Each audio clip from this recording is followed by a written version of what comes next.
From the leafy Cheshire countryside, we venture to a land down under as Mount Panorama hosts the official halfway point of Season 3 of the eTeam BRIT GT Challenge. This circuit opened back on the 17th of March 1938, has seen a cavalcade of stars over its hallowed tarmac, and with just over 6.2 kilometres here tonight, it's going to be a fantastic 60-minute encounter. 3 winners from the first 3 races of the season, back from Kyalami, Monza and Oulton Park, and tonight, could we see a different one? It's Alex Goldschmidt and David Christie, your official commentary team, back with you once more. David, a very good evening, buddy. 4 weeks have gone just like that at the snap of a fingers, hasn't it? They certainly have, haven't they? And what 4 weeks it's been. Not plenty of time to ruminate and think about what happened back at Oulton Park back at the end of September. It feels like a long time ago, but yeah, really looking forward to tonight. It's going to be one of those circuits and one of those rounds, Alex, that really separates the wheat from the chaff. This is going to be pivotal and possibly one of the rounds that we're going to talk about for the rest of the season. Indeed, it was a staple back on Season 2 when we were last on R Factor. I think David Simon's already quipped about that in the chat already, so good evening to everyone watching, whichever stream you're on at the moment. So let's have a look at the points coming into round 4 of the championship. And at the moment, it is Team Fordzilla Blue that are leading the team standings by a comfortable, 23 points ahead of Simsport Solutions. Zansho Simsport round out the top 3 ahead of Simsport Racing. Divario Corsa round out the top 5 ahead of Team Fordzilla Orange, with Red Shell Racing, Team BRIT Nissan, Camsport Fire and eTeam Vizzaro hopefully looking to make their way out of the top 10, well, maybe a little bit higher up. But it's Charlie Crossland who has managed to become our 3rd respective race winner. He'll be on the full 75 kilos of ballast tonight, 56 points, so he's got an 18-point advantage ahead of Sean Campbell. The initial championship leader after the first round at Kyalami, Dean Riley, has got some work to do tonight. Robbie Stapleford has very much shown that he's going to be a force to be reckoned with over the next 5 races, including this one. Rich Smith could be a pretty good shot for tonight, depending on how he wrestles with that ballast and that Aston Martin around the 6.2 kilometre circuit. Dominik Alvarez not here tonight, so we'll have a bit of work to do coming into round 5 at Snetterton in 4 weeks' time. Kieran Vidago, Stuart Ross French tied on points ahead of Regan Mitchell. Joel Schmidt also not present. It seems like the cold's doing the rounds at the moment, David, because we've Will Dendy's not here tonight. He was moving house. Callum Cripps was meant to be jumping in for him, and he's got a cold. It seems like the flu season is upon us. Well, you know, sim racing is not quite as rock and roll as its real life counterpart, unfortunately, as real life issues take the lead on this one. It is what it is, Alex, unfortunately, and it's the great thing about this wonderful hobby that we all take up is that we can kind of put it down, unlike the real life version. Yeah, so really, I think without further ado, let's have a look at the highlights from round 3 at Oulton Park 4 weeks ago.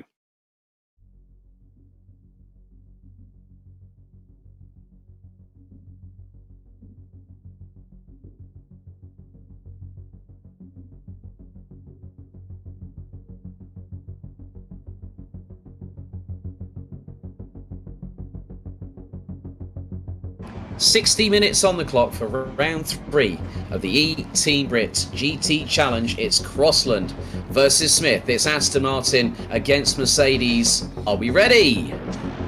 And we get the green flag. We are underway, and a great start from Charlie Crossland, who leads the field going into turn 1 and instantly cuts across the front of Rich Smith. And there has been a turnaround. Oh no, don't tell me that's Bobby Trundy, and it's caused absolute havoc behind. Sean Campbell is giving chase to Joel Schmidt, coming through out of Druids, now into Lodge.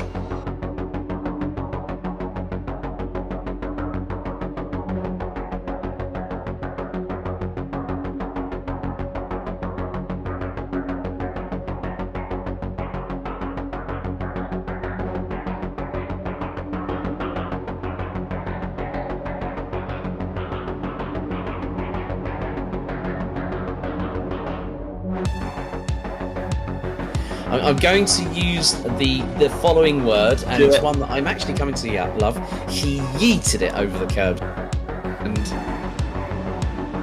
here comes the Aston.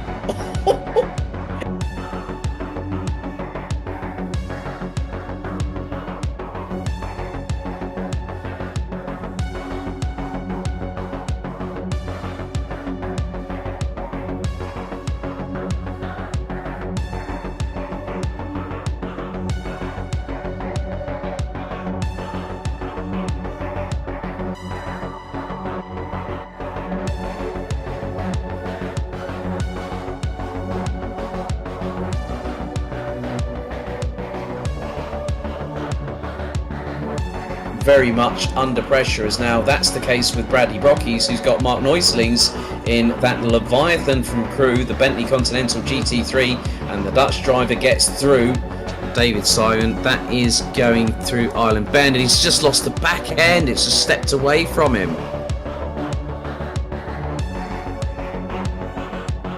eTeam BRIT GT Challenge. Right, time is now 40 minutes to go, and already we've had someone dive into the pit lane.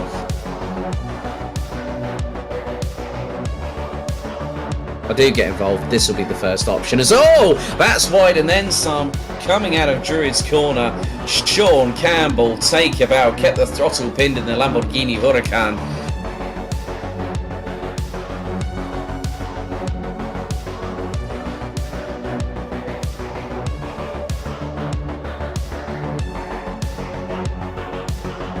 Jack Ashton is also just egging on David Simon, who's looking towards the inside. That's close between him and Mark Neuslings. Neuslings just stays out of trouble, but a little bit of a wiggle from the rear of the 555.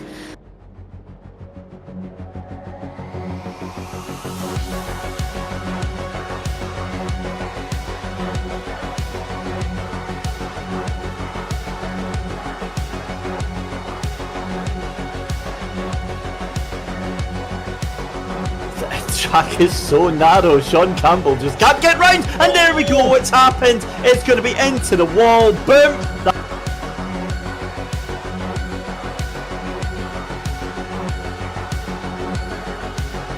Hidalgo now finally gets past Stapleford. I think Stapleford is probably just wanting to secure some good points.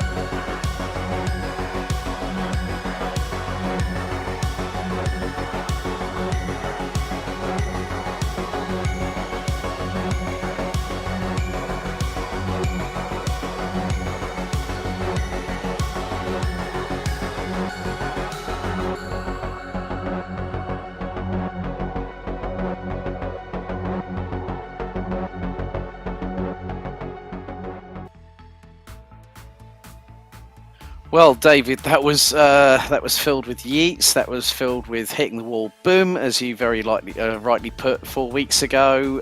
But it's going to be a lot tougher here at Mount Panorama, isn't it? I mean, it's so close for comfort when you've got two walls literally bearing down, going through certain parts of the circuit: the Cutting, Griffin's Mount, Quarry Bend, Sulman, McPhillamy. I mean, this track is going to, as you said, you rightly put it there, the wheat. It's going to separate the wheat from the chaff. It is, but what concerns me, Alex, is the fact that they managed to find chaos and carnage on a track that's got lots and lots of runoff. So what on earth are they going to do here tonight where there is very, very little runoff? We saw that action down into turn one. I can't see that happening, but I can see really, really bad things, Alex, happening at the chase. Well, I mean, if one of us ends up doing a Mark Scape and saying they're all in the fence, then we've got problems. If anyone might remember that. But we've still got 4 more rounds to go after this one. Snetterton on the 15th of November, the 13th of December, Donington Park, Spa-Francorchamps on the 10th of January, hosts the penultimate round of the season, and then Autodromo Enzo Dino Ferrari Imola, the 7th of February. There is a one-off event that's going to be happening in March. It's going to be a 120-minute race. The top 15 from the championship standings get a free entry to that, and then everyone else has to squabble over the remaining places. It's going to be free card choice. And now we're going to head trackside for qualification, and initially Dean Riley has got the first benchmark in already in the 2-minute 1.2s. There's Robbie Stapleford, who is running in the 81 McLaren 720S GT3. Martin Buchan makes his second appearance in as many rounds that he's actually attended. 2 out of 4 ain't bad for the 666. Rich Smith, second last time out, fourth ahead of Chris Pinchback, Bradley Brockies, Tim Lane, Regan Mitchell, Ben Brown and Sandro Ballesteros rounding out the top 10. And you know what I'm seeing up ahead, David, in the sky above? It is cloudy here at Mount Panorama. I think it's a little bit of weather, as we would say up here in Scotland. It's well, to be fair, it's actually a pretty normal day up here. But yeah, cloud is pretty heavy here at Mount Panorama. What gets me though is the track's still 31 degrees Celsius, and that air temperature still a balmy 24 degrees. So I don't think you'll hear any complaints just yet.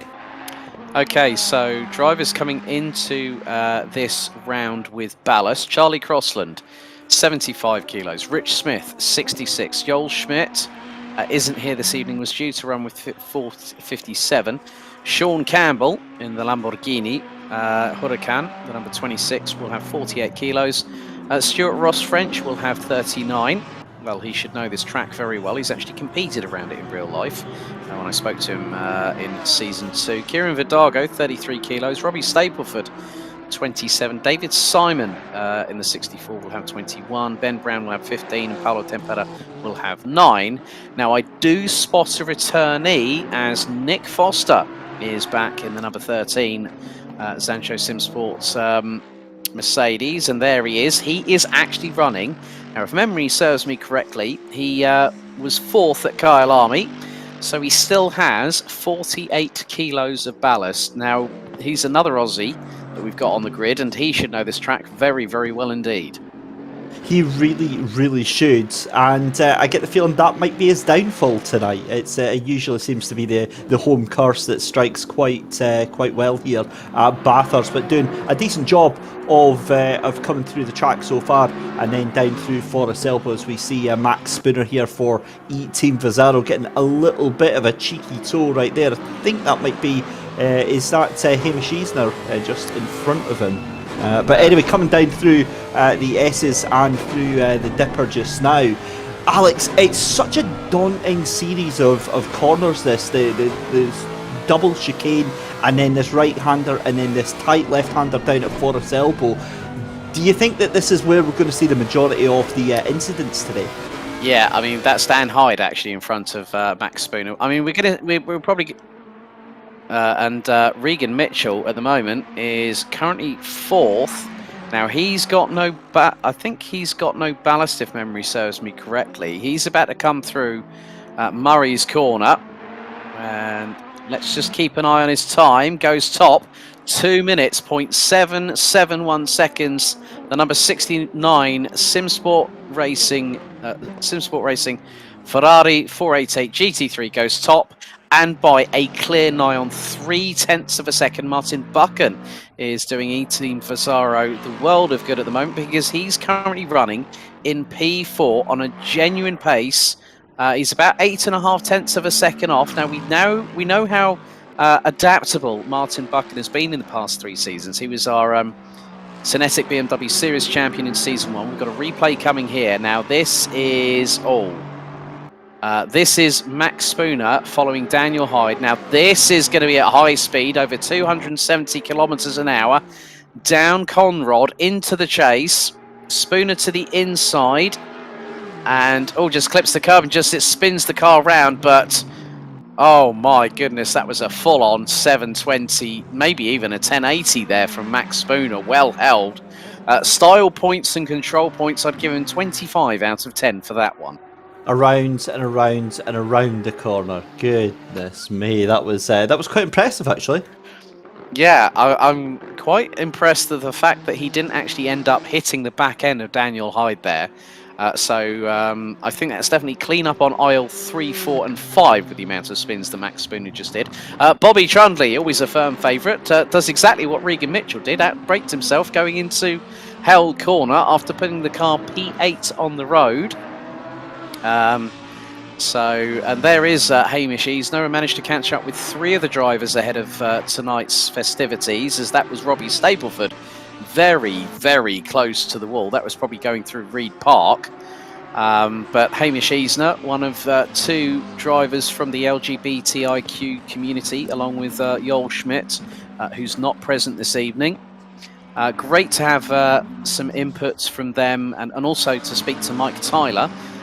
So great to have. We're going to have more driver interviews coming up into the lead up into the next championship round at Snetterton, which is round 5 out of 8. Now the drivers do have a drop score, so they can drop one of the 8 rounds towards their championship tally.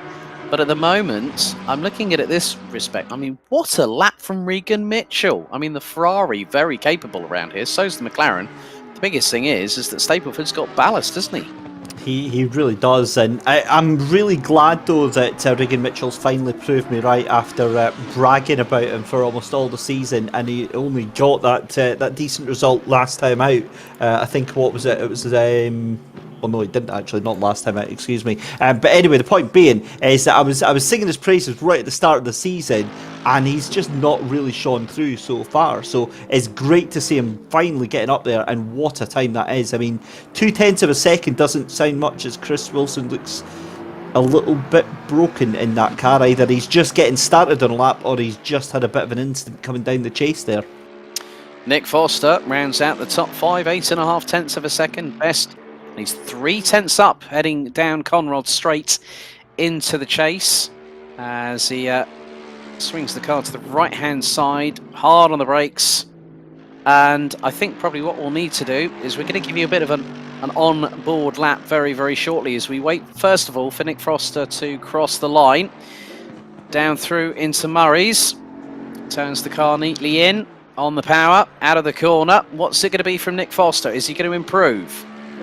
And he goes. Oh, that was a bit of a doozy there. He puts it in on a 2-minute 1.254, and now the top 5 covered by less than half a second. Nick Foster took the best part of 3.5 out of his time just then. I was going to say, did I just see a car going straight on at the? That was him. On one. That was it. It's like everyone's trying to do that at the moment. So let's see if we can have a look from a perspective of one particular driver, because there's quite a few actually sitting in the pits at the moment. Max Spooner's one of them, but Dan Hyde is still out on the track at the minute. Martin Bucket is in the pits as well, so they're all gathering themselves up for their second run. But let's stay on board with James Hall. He's into the chase now. So down the gears, through into the left, now into the right. This is the famed spot where Garth Tander and Scott McLaughlin had the famous redress, where McLaughlin got a penalty as a result of that. So into Murray's corner. So we're on board with the 67 eTeam BRIT car. This is the McLaren 720S GT3, if memory serves me correctly. Hall goes across the line. He's currently P20 at the moment. Down the gears once again. Turn it into Hell Corner. And now up Mountain Straight. Accelerating up the gears. We've got a yellow flag out for the number 30 car at this particular juncture, which is that is Hamish Easner, as James Hall will now brake from probably just past the 100-metre marker board and turns in, and bam, or wham as they say in Australia. So he's now going to hit the escape button, and that just goes to show how difficult it is around here, David, and you know that firsthand.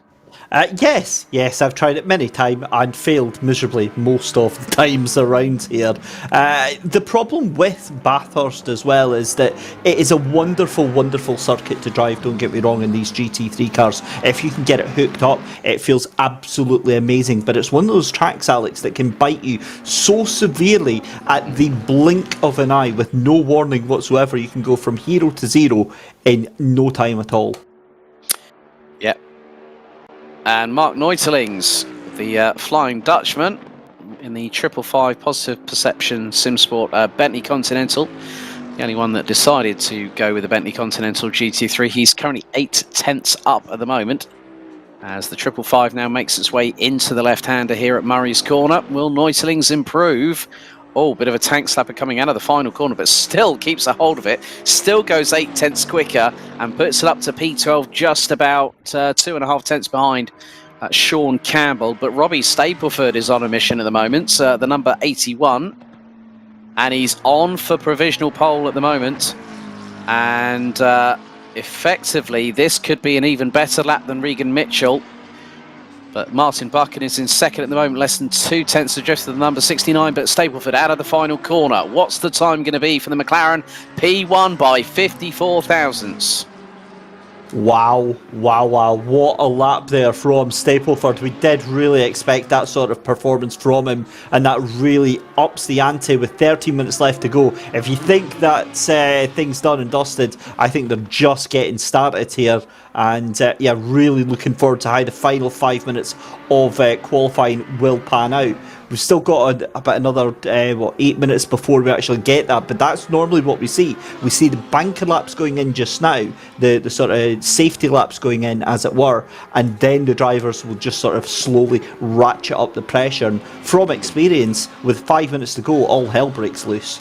Well, the thing is that there is a little bit of a drama for Charlie Crossland. I think he's just posted in the chat that he's got a disconnect that has happened. He's currently showing 8th on our timing screen, so you can actually go to pitwall.live/timing/Simsport. That will give you the actual what we in the commentary box actually see as Sean Campbell flings that Lamborghini with absolute recklessness and abandon going through Silman and Reed Park as someone's gone round the wrong way and has absolutely clattered the barriers going through into Skyline.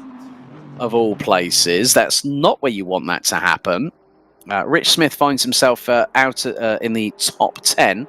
And also, we've got the lesser spotted Honda NSX. That is of James Haskell, who's currently showing good pace, 1.689 seconds off of a provisional pole from Robbie Stapleford in 12th place.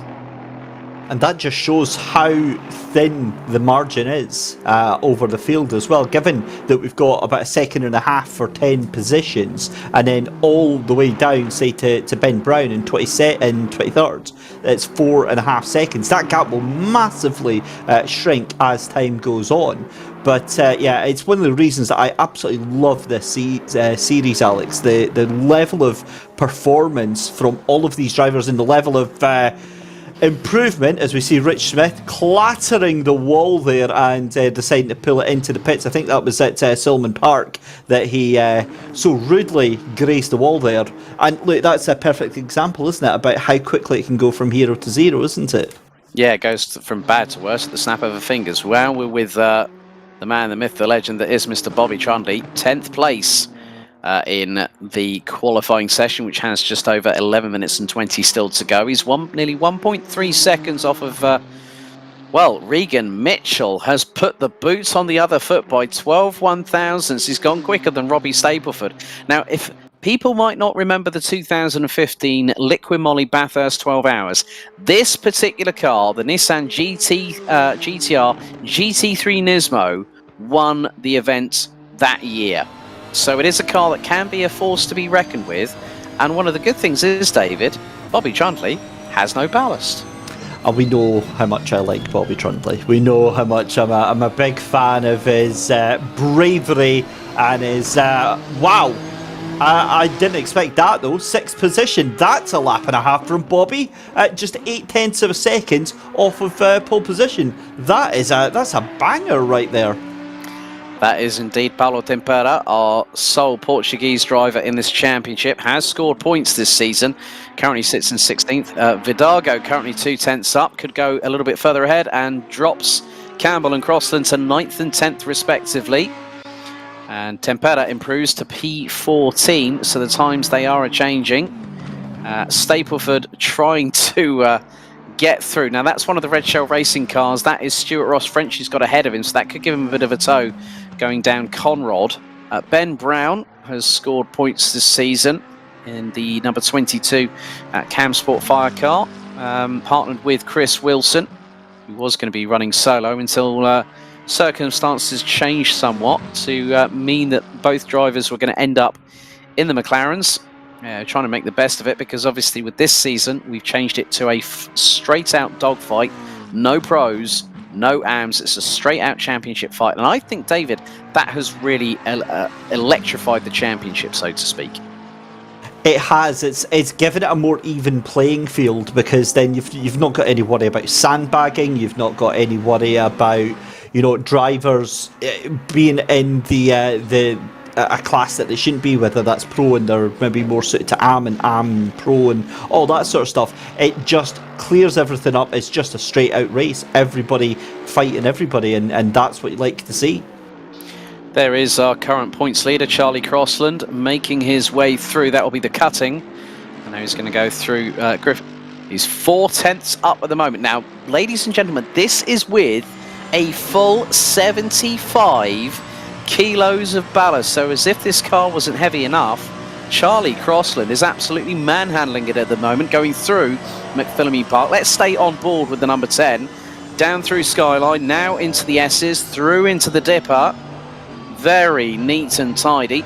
Charlie Crossland has very much been one of the names that has been talked about quite a lot in the SRO esports domain, and also in the sim grid as well. Coming out of Forest Sailboat. Now let's see how high he winds up the wick on this Mercedes, because there is a car in front, and if he gets a little bit of a sniff of a slipstream here, this could help him. So down in towards the chase comes Charlie Crossland, brings the car to the left. Now to the right-hand side, hard on the brakes into the next left-hander. Neatly done, doesn't hit too much curb there, a little bit of grass touching on the right-hand side, goes very wide, keeps the throttle wide open, but I think he's aborted that lap. Yeah, I could see that the front end was diving in, so he had to abort that one, but he's still got 7.5 minutes. He was really going for it on that lap, wasn't he, David? He absolutely was, and I think he'll definitely get the benefit of it in a later lap, but 7.5 minutes left to go. Now we're going to have to start seeing the times coming in as we're watching Max Spooner coming up over Skyline, that iconic dip through the S's here, and he's got one of the Lamborghinis hot on his tail. It's the I love calling it the Crayola car, because that's what it looks like for me. But Max Spooner looks like kind of holding up a little bit, but the problem is that he's just doing his own lap. In fact, Max tries to get out the way, but doesn't quite work out. But Max down in 26th position. I would expect to see Max up in the top 20. That's the sort of pace that I know he's got in that car. He's had a reasonable season. Yes, he's had a couple of incidents, but for the most part, actually doing quite well. Ben Brown's just brought out a yellow flag. That is actually Sean Campbell just behind Max Spooner. So Sean got a little bit of a toe assist going down Conrod Straight and into, but he's decided to back out of it. He's let Chris Pinchbeck pass in the meantime. So 6.5 minutes to go. Regan Mitchell on course at the moment to secure pole position for race 4 out of 8 here at Mount Panorama. Yellow flags are. And Spooner has just demolished a second out of his time. It still put him 25th as Pinchbeck goes wide coming out of Hell Corner. So at the moment it is Regan Mitchell, followed by Robbie Stapleford, Dean Riley, Martin Buchan, Nick Foster, Chris Pinchbeck, Bobby Trundy, Kieran Vidago, Sean Campbell and Charlie Crossland rounding out the top 10. They are covered by a fraction over 1 second. And you know what the thing is that Charlie Crossland is not having the greatest amount of time here in qualifying, because he seems to be invalidating laps like it's going out of fashion. I think that ballast is hurting him. Yeah, that could very well be the case here. We've got a couple of yellow flags out on the track as well, but just seeing there, he takes a little puff of the grass on the right-hand side there as the car is really not looking too happy at all, in all honesty, is it? It's looking very sluggish to turn in, and the problem is that he's now left it with everything to do. With 5 minutes left to go, 10th is okay, but it leaves him right in the danger zone for turn 1. Well, we saw what happened at turn 1 at Oulton Park 4 weeks ago. Bobby Trundy yeeted the curbs, then all of a sudden it caused havoc behind. And we know what havoc can be like here at Mount Panorama, David. I mean, this circuit is the one out of all of them this season that takes no prisoners. It really is, and what it looks like is not pretty. That's, in a nutshell, what bad times at Bathurst spell for you. But look, if we're honest, I mean, Regan Mitchell, Robbie Stapleford, Dean Riley, Martin Buchan, Nick Foster, those cars there, I think, can be fairly happy with where they are. They won't be, and I can almost guarantee they'll be straight back out. But given that we've got, 4 cars under... under the 201s, that makes it very, very close for the actual fight for pole position. So Charlie Crossland looks though to have a bit of a better lap here. I'm not going to say it too much just in case I do actually jinx it, but oh, that's terrible if he gets caught up by his teammate. Actually, it's a nice little toe here, Alex, down the back straight. Now the thing is that is David Simon. And when you think about it, these are two sister Team Fordzilla crews. Charlie's in Team Fordzilla Orange. David Simon's in Team Fordzilla Blue. Martin Buchan's already said, I'm already waving the white flag. I can't go any quicker, laugh out loud. Now that's the opportunity that Charlie needed to get through. Now he's just got to keep it together. The back end squirming a little bit to the left-hand side. Coming through the exit of the chase. He's got one more corner to go. Right, okay, 75 kilos of ballast on this car. He's leading the championship. He's out of Murray's and he goes P9. He lost all that time, and I think it might have been possibly through the chase just by how. What should have happened is that if he got the toe off of David Simon could have actually have pulled over to maybe the other side and then given Charlie the optimum run through the chase. And it just didn't happen that way, did it? That's, yeah. But how did that happen? Regan Mitchell, now pole position, goes across and is 1/100th of a second faster than Robbie Stapleford. That caught us a little bit by surprise. Well, he did one earlier as he's just gone absolutely flinging it sideways coming through Hell Corner. He actually went 3/1000ths quicker than his previous lap, did Regan Mitchell. Kieran Vidago has put it up into P6.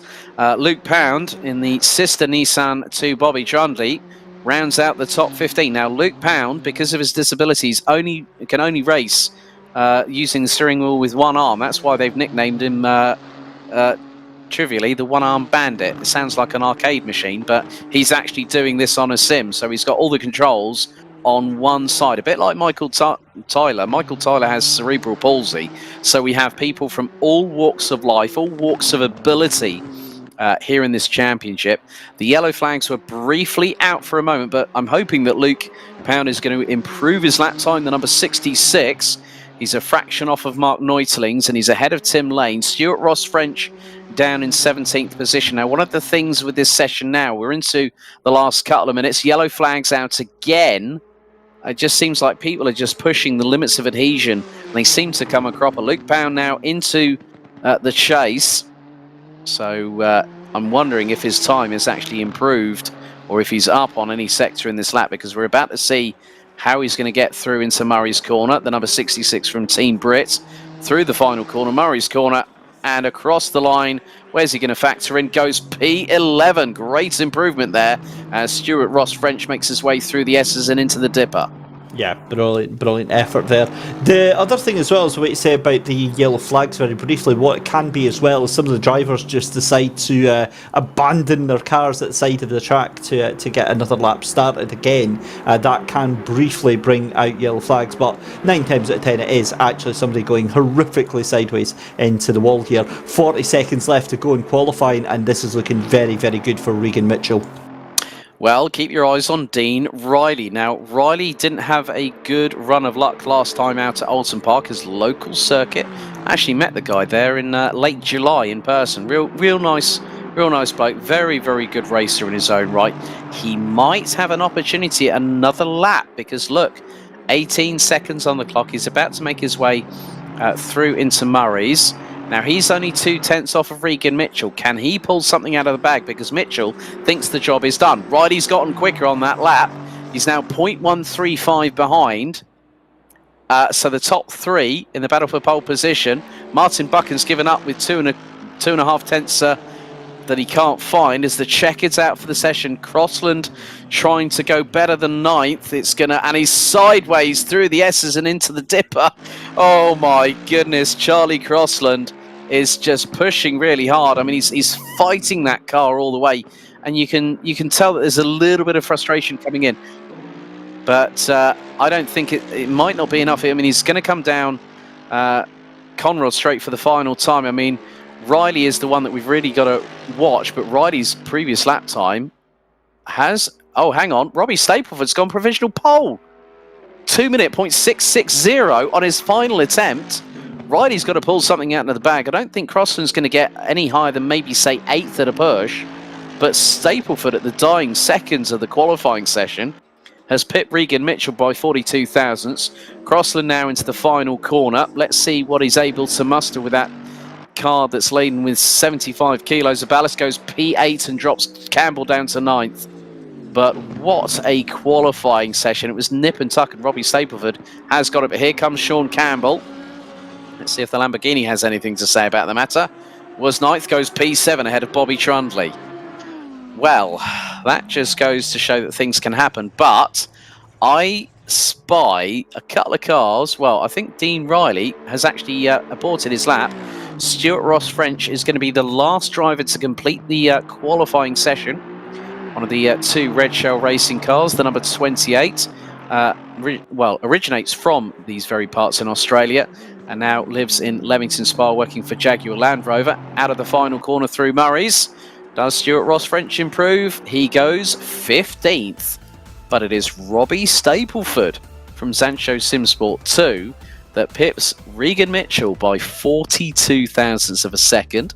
And it was Dean Riley. Martin Buchan 3/10 off the pace in the Lexus with no ballast. Nick Foster with a bit of ballast on his car puts it P5. Kieran Vidago, Chris Pinchbeck, Sean Campbell, Bobby Trundley and Charlie Crossland round out the top 10, covered by a second. What a qualifying session that was here at Mount Panorama. That was a turn-up for the books. Robbie Stapleford in that pole position right at the last gasp there, and Regan Mitchell he'll be a little bit frustrated, but I don't think he's going to be too disappointed given the pace that he had in second place there. It's going to be a very, very fast top 10 in this race. But again, looking at the spread, Alex, it is really not all that bad, is it? I mean, 17 drivers within 2 seconds of your leader. This is going to be a tasty race. Oh, and for the first time this season, let's see if we can go trackside, because I think we have the heavens with us. And what I mean by that is the weather, because it was cloudy, it was overcast during qualifying. I think we could have a very different set of weather conditions. And as they say, when it rains, it pours. It's wet, ladies and gentlemen. And there is your grid. 20 degrees air temperature, 20 degrees track temperature.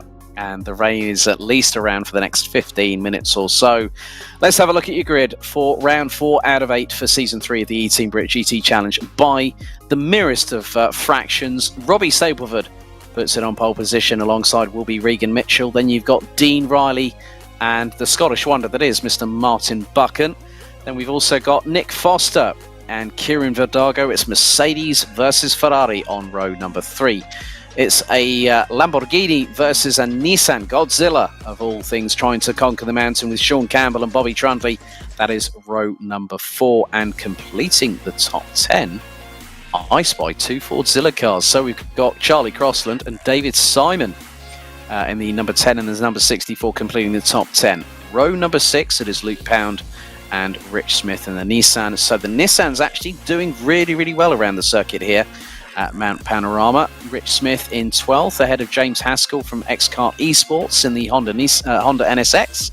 Stuart Ross French 14th, Tim Lane in 15th, Paulo Tempera in 16th ahead of Mark Neutelings, Bradley Brockies, Ben Brown, James Hall, Hamish Eisner, Charlie Purr, Max Spooner, Michael Tyler, Sandro Ballesteros, Daniel Hyde and Chris Wilson. Now I have noticed that we have got one car that is missing from the grid. I'm not 100% sure who has had a...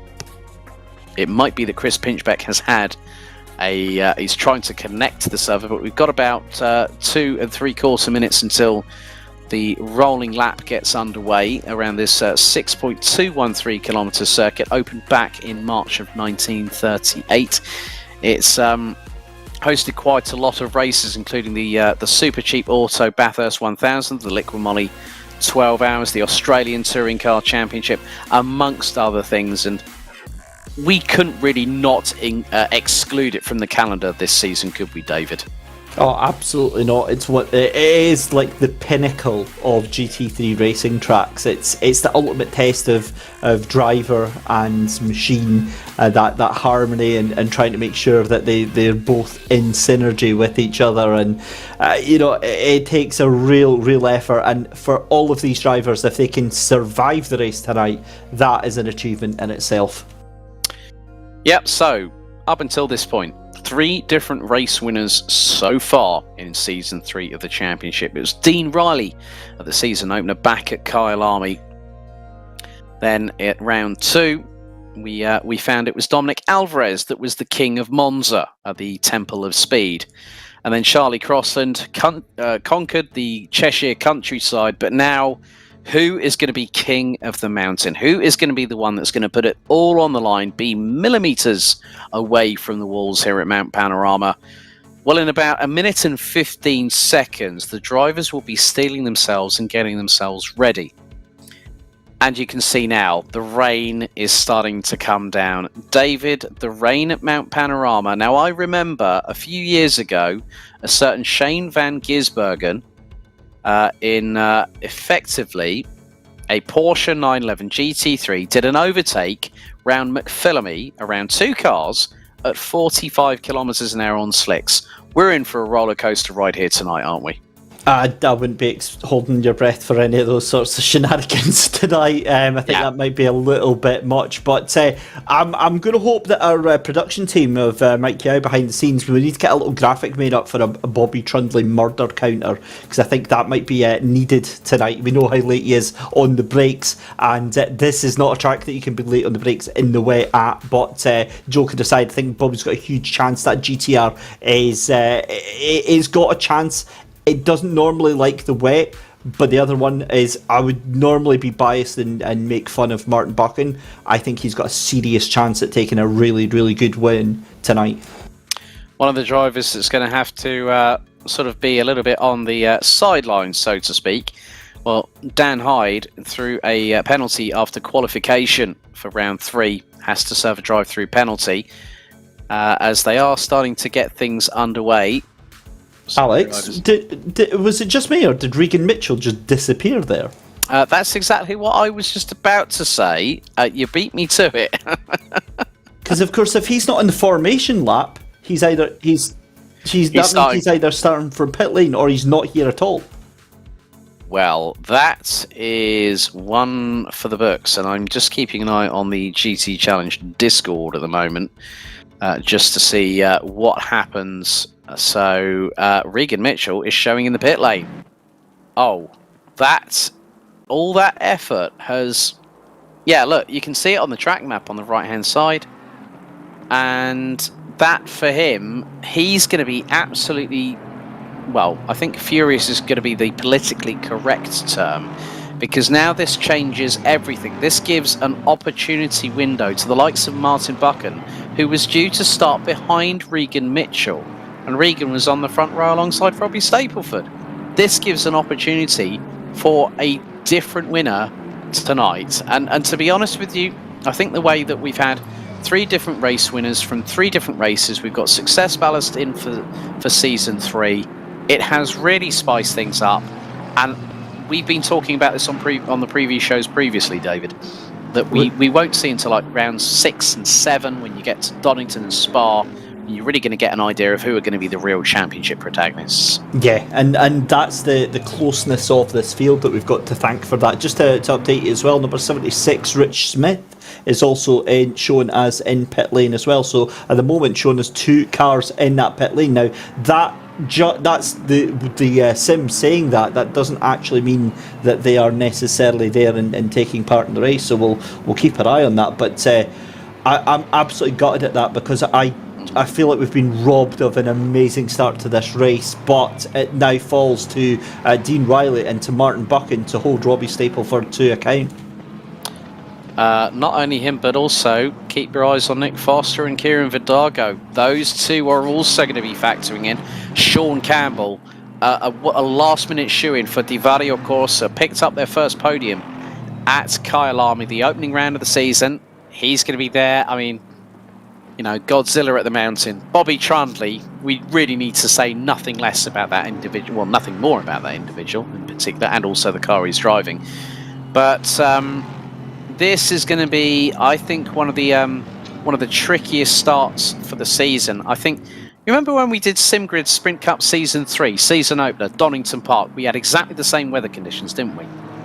We absolutely did, and we saw just how treacherous it was for these cars. I've got no doubt it's going to be a very similar matter here tonight at Bathurst, and you can see just how slowly Robbie Stapleford is taking this field along. He doesn't want to be waiting on that grid any longer than he absolutely has to, trying to get as much temperature and pressure into these tyres, Alex, as possible. Yeah. So 60 minutes on the timer. Round 4 of Season 3 of the eTeam BRIT GT Challenge about to get underway here at the mountain in New South Wales. Mount Panorama beckons as we wait. Oh, now there was Vidago going off ever so slightly there, but at least the good thing is they've got the ghosting function on so people can get into their respective positions. Right, I think that's very wise of what Dean Riley is wanting to do, because he's wanting to see what's going to happen. Right then. We've got 25 out of the 28 cars actually showing on the formation as Robbie Stapleford, pole sitter for round 4 out of 8, brings them through into the final corner here at the 6.2 Mount Panorama circuit. Are we ready? Just wait for it. And we are green.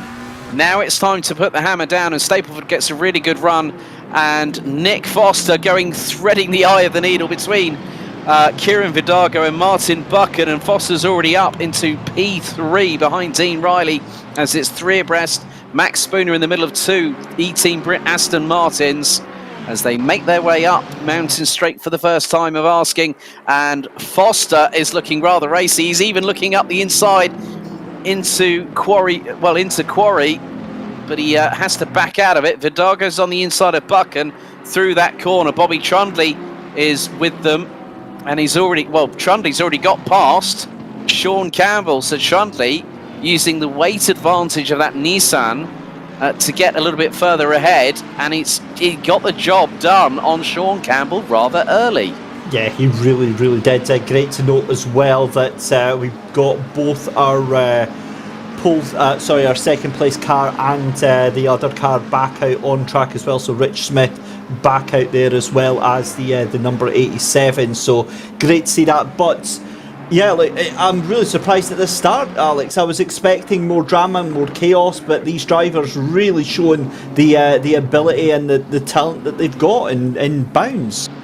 Indeed, Luke Pound is in 9th position. He's ahead. That looks possibly to be in front of David Simon, right on board with Sean Campbell, who's got the number 4 of Kieran Vidago up ahead. There's Bobby Trundley scampering away into the distance like a scalded cat off a hot tin roof. Trundley is ballast free, and he's got the pace. He's showing it already as Sean Campbell has to slot in behind Kieran Vidago heading into the chase. And there is Luke Pound. He's all over the back end of Charlie Crossland as Simon's off and into the barriers. Oh my goodness me. David Simon's just had a massive tank slapper. It put him the right-hand front of the Mercedes into the barriers, and that has cost him big time. That is going to have huge implications when it comes later on. But and that looked like a spin on the exit of Murray's Corner there. I think they just held on to it. Goodness me. But yeah, cracking effort so far from the first of them. And I think that David Simon's going to be really upset with that. Yeah, I think you very much could be right on that one, David. But yeah, that just goes to show how difficult it can be, as now the Nissan's really coming into their own. Look at Luke Pound, he's trying to go around the outside of Kieran Vidago. That's not a place you normally see people overtake. No, it really isn't. Really happy to see everybody exploring all the boundaries of the track here, Alex, and then some. It's one of those awesome tracks that it looks very narrow, and for most points it is, but in conditions like this, if you explore a little bit, you're maybe able to get a little bit more traction on a different line, as we see Kieran Vidago getting all sorts of shapes thrown there. Luke Pound just waiting to get on top, and a clip of the wall there, that's going to hand the position over. Yeah, very, very close indeed for Kieran Vidago. I think he just grazed the wall, unlike Rich Smith, who during qualifying actually obliterated the wall. Well, obliterated the right-hand side. We've got a car, yellow flags out. Looks to be the... I'm not too sure that could be. That's Charlie Purr. It's that's actually at the... That's coming through McPhillamy. Oh my goodness, of one of the places, and he's lost it big time there.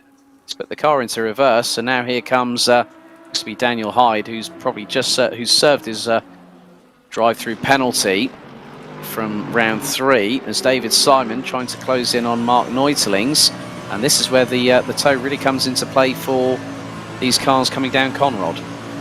Yeah, it really, really does. It's so important to get a good run down here. But the thing is, as well, is you have to take your chances. We've got a car spinning sideways back onto the chart just in front. Was that Stuart Ross French, actually, just getting back on there? We'll get an idea on that in just a second. But that looked a little bit dramatic when you're coming down the hill there, Alex.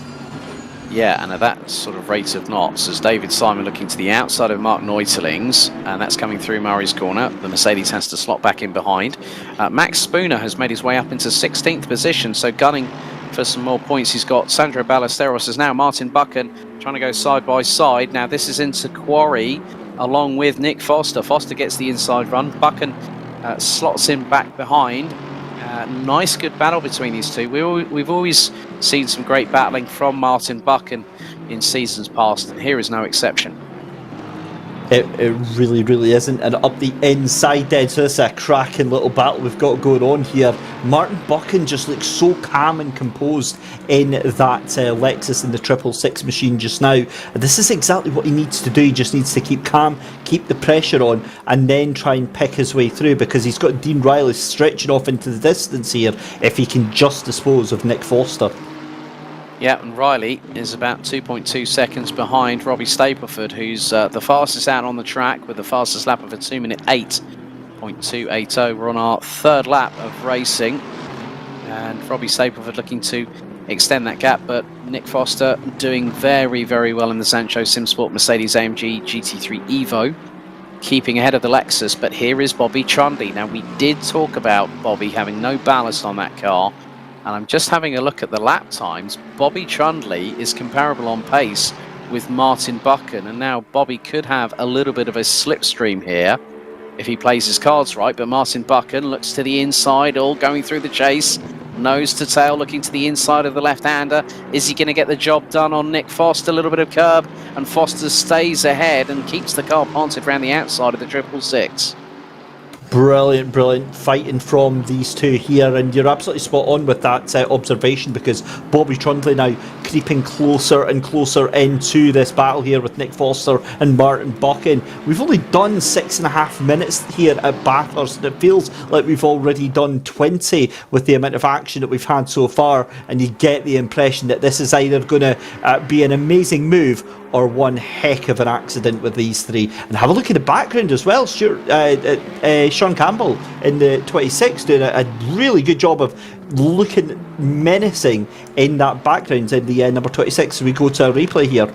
Right, okay, this is from a little bit earlier on. Now, this is when Luke Pound was battling with Charlie Crossland. Yeah, just the back end snakes, you know, like literally touches the white line, and David Simon has a little bit of contact with the barrier. It was very superficial, and he manages to do a little bit of lawn mowing going through the second half of the chase coming through. But one of the interesting things now, David, look at the weather indicator. The rain might stop in the next 5 or so minutes, and that could allow the track to start evolving. Well, it already has, because it's went from wet to damp, and I think obviously within the next couple of minutes you're going to see that rain dissipating and heading off. We've got a yellow flag on the track as well further down. Think that might be Hamish Eisner in the number 30. I'm not too sure from the track map there. It is the number 30 actually. Looks like he might be well and truly bedded into the wall here as we go for another replay here. Yeah, that could be, I think that might be Tim Lane. I'm not too... Yeah, Tim Lane, the number 44. Oh, that was not... Oh my goodness me, full-on Tokyo drift going through that part of the chase. I mean, he had a bit of a tank slapper, caught the wall, and then all of a sudden caught the slide. Well held. That's almost a carbon copy of what David Simon did, isn't it? It just lost the tail end there, and very lucky to hold on to it here. And what I'm noticing as well, Alex, is quite a lot of the drivers getting the tow, but not feeling comfortable enough to actually make the move or dive it up the inside. I wonder how that'll change with these evolving track conditions here. Let's have a look here. This is the number 6, just making its way. Again, it's as after the crest of that hill at the chase, where the balance of the car just lifts off and all of the traction lifts, so the car just swaps around on itself. Yeah, that was Paolo Tempero in the number 8 Audi, the only Audi we actually have on this grid. But Stuart Ross French giving chase to Kieran Vidago, and the temperature has started increasing again. There's this almighty battle. Max Spooner's in there. David Simon's bumper and bonnet is askew. He's got Ben Brown right up his tailpipes, and there is, I think, I'm just wondering who that is just behind that. Isn't Aston Martin? That is Rich Smith. It absolutely is, and look at that just in front as well, as we've got Max Spooner on the comeback drive right now against, who's that? Is that Sandro Ballesteros? So we've got contact again, and that is David Simon facing sideways, and it's a bad day going even worse. Yeah, and that is that just goes to show how difficult it is, and to really muscle your way around the circuit, and when you have that kind of thing happen, it can really cost your race. And Simon glances the barriers there. We've got just under 10 minutes to go until the pit stop window opens for 20 minutes here, and the weather, ladies and gentlemen, has turned up and down on its head, and David Simon, that is going to be significant damage, and I think that could be a DNF, unfortunately, because it looks like we've already got 2. Hamish Eisner out, Charlie Purr out. I think David Simon could be number 3. Yeah, that car is... I'm not so sure what the scrapping value is going to be for that car after the way that he's treated it just now. I think even duct tape and WD-40 has its limits, to be honest with you, Alex. That car is... it's frustrating when it's like this, because it just goes from bad to worse, and there's nothing you can do, and the frustration creeps in, because as much as you're trying to save yourself from yourself, it just happens. And you know, he's just found himself in the course of 2 accidents in half a lap. Yeah, but I've also been looking at lap times at the moment, and Martin Buchan and Bobby Trundy are running on the 2-minute 7.7s. They are closing down on Nick Foster up ahead in 3rd place, and with the way that the track's evolving, it's going to come to the drivers that are going to be... I mean, look at how close Foster is to the wall. Knows this track very, very well indeed, but Martin Buck and Bobby Trundy are giving good account. They're actually keeping Nick Foster rather honest, aren't they? Absolutely are, and this is a brilliant position for Bobby Trundley to be in now, because Martin Buchan slightly dropped away from the back of Nick Foster here, and instead of chasing him down, he's actually under pressure here from Bobby Trundley. This is huge. This could be a big 4th place for Bobby Trundley, and if he does get that, Alex, you wouldn't put it past him for taking Nick Foster as well. Yeah, we still have 48 minutes still to go. Robbie Stapleford leads Dean Riley by 3.3 seconds. Then we've got this titanic trio battling away. Nick Foster, Martin Buchan and Bobby Trundy rounding out the top 5. Then it's Sean Campbell, Luke Pound, Stuart Ross French ahead of Kieran Vidago, Charlie Crossland still holding station in 10th place. In some respects, he'll be quite happy with regards to the next race at Snetterton, where he won't have any ballast to... Well, he'll actually have only 9 kilos of ballast rather than the full 75. And we know how quick he is in the Mercedes round at Snetterton through his previous exploits. And there's been a little bit of a drama I'm hearing between Max Spooner and Rich Smith, and Spooner gets a bit sideways coming out of Forest Elbow as he tries to apply the power, and Rich Smith will probably find him as easy prey, because now the Aston Martin has got the toe on the Lexus. Yeah, I don't know though. Again, it's that whole thing of being too far back. You get a little bit of the toe, but not enough to actually make any real impact there. The other thing as well is that Dean Riley not getting away as much as I thought he would from Nick Foster, given that it's just 3 seconds between Stapleford, Riley, and then another 3 seconds back to Nick Foster. Yeah, this is not panning out the way that I thought it would. Well, Dean Riley has just put in the fastest lap of anybody, 2 minutes 7.080. So, for those wondering about what prizes we do give away at the end of each race evening, we give away a bottle of Copperfield London Dry Gin to the race winner, and the fastest lap of the race goes to the driver. They'll also get a pair of eTeam BRIT IMB Racewear racing gloves to take to use as they see fit, whether it's for real life or even for racing on their sim. But now these three making their way through into Skyline, into the S's. Nick Foster tight to the wall, as is Martin Buchan and Bobby Trundley.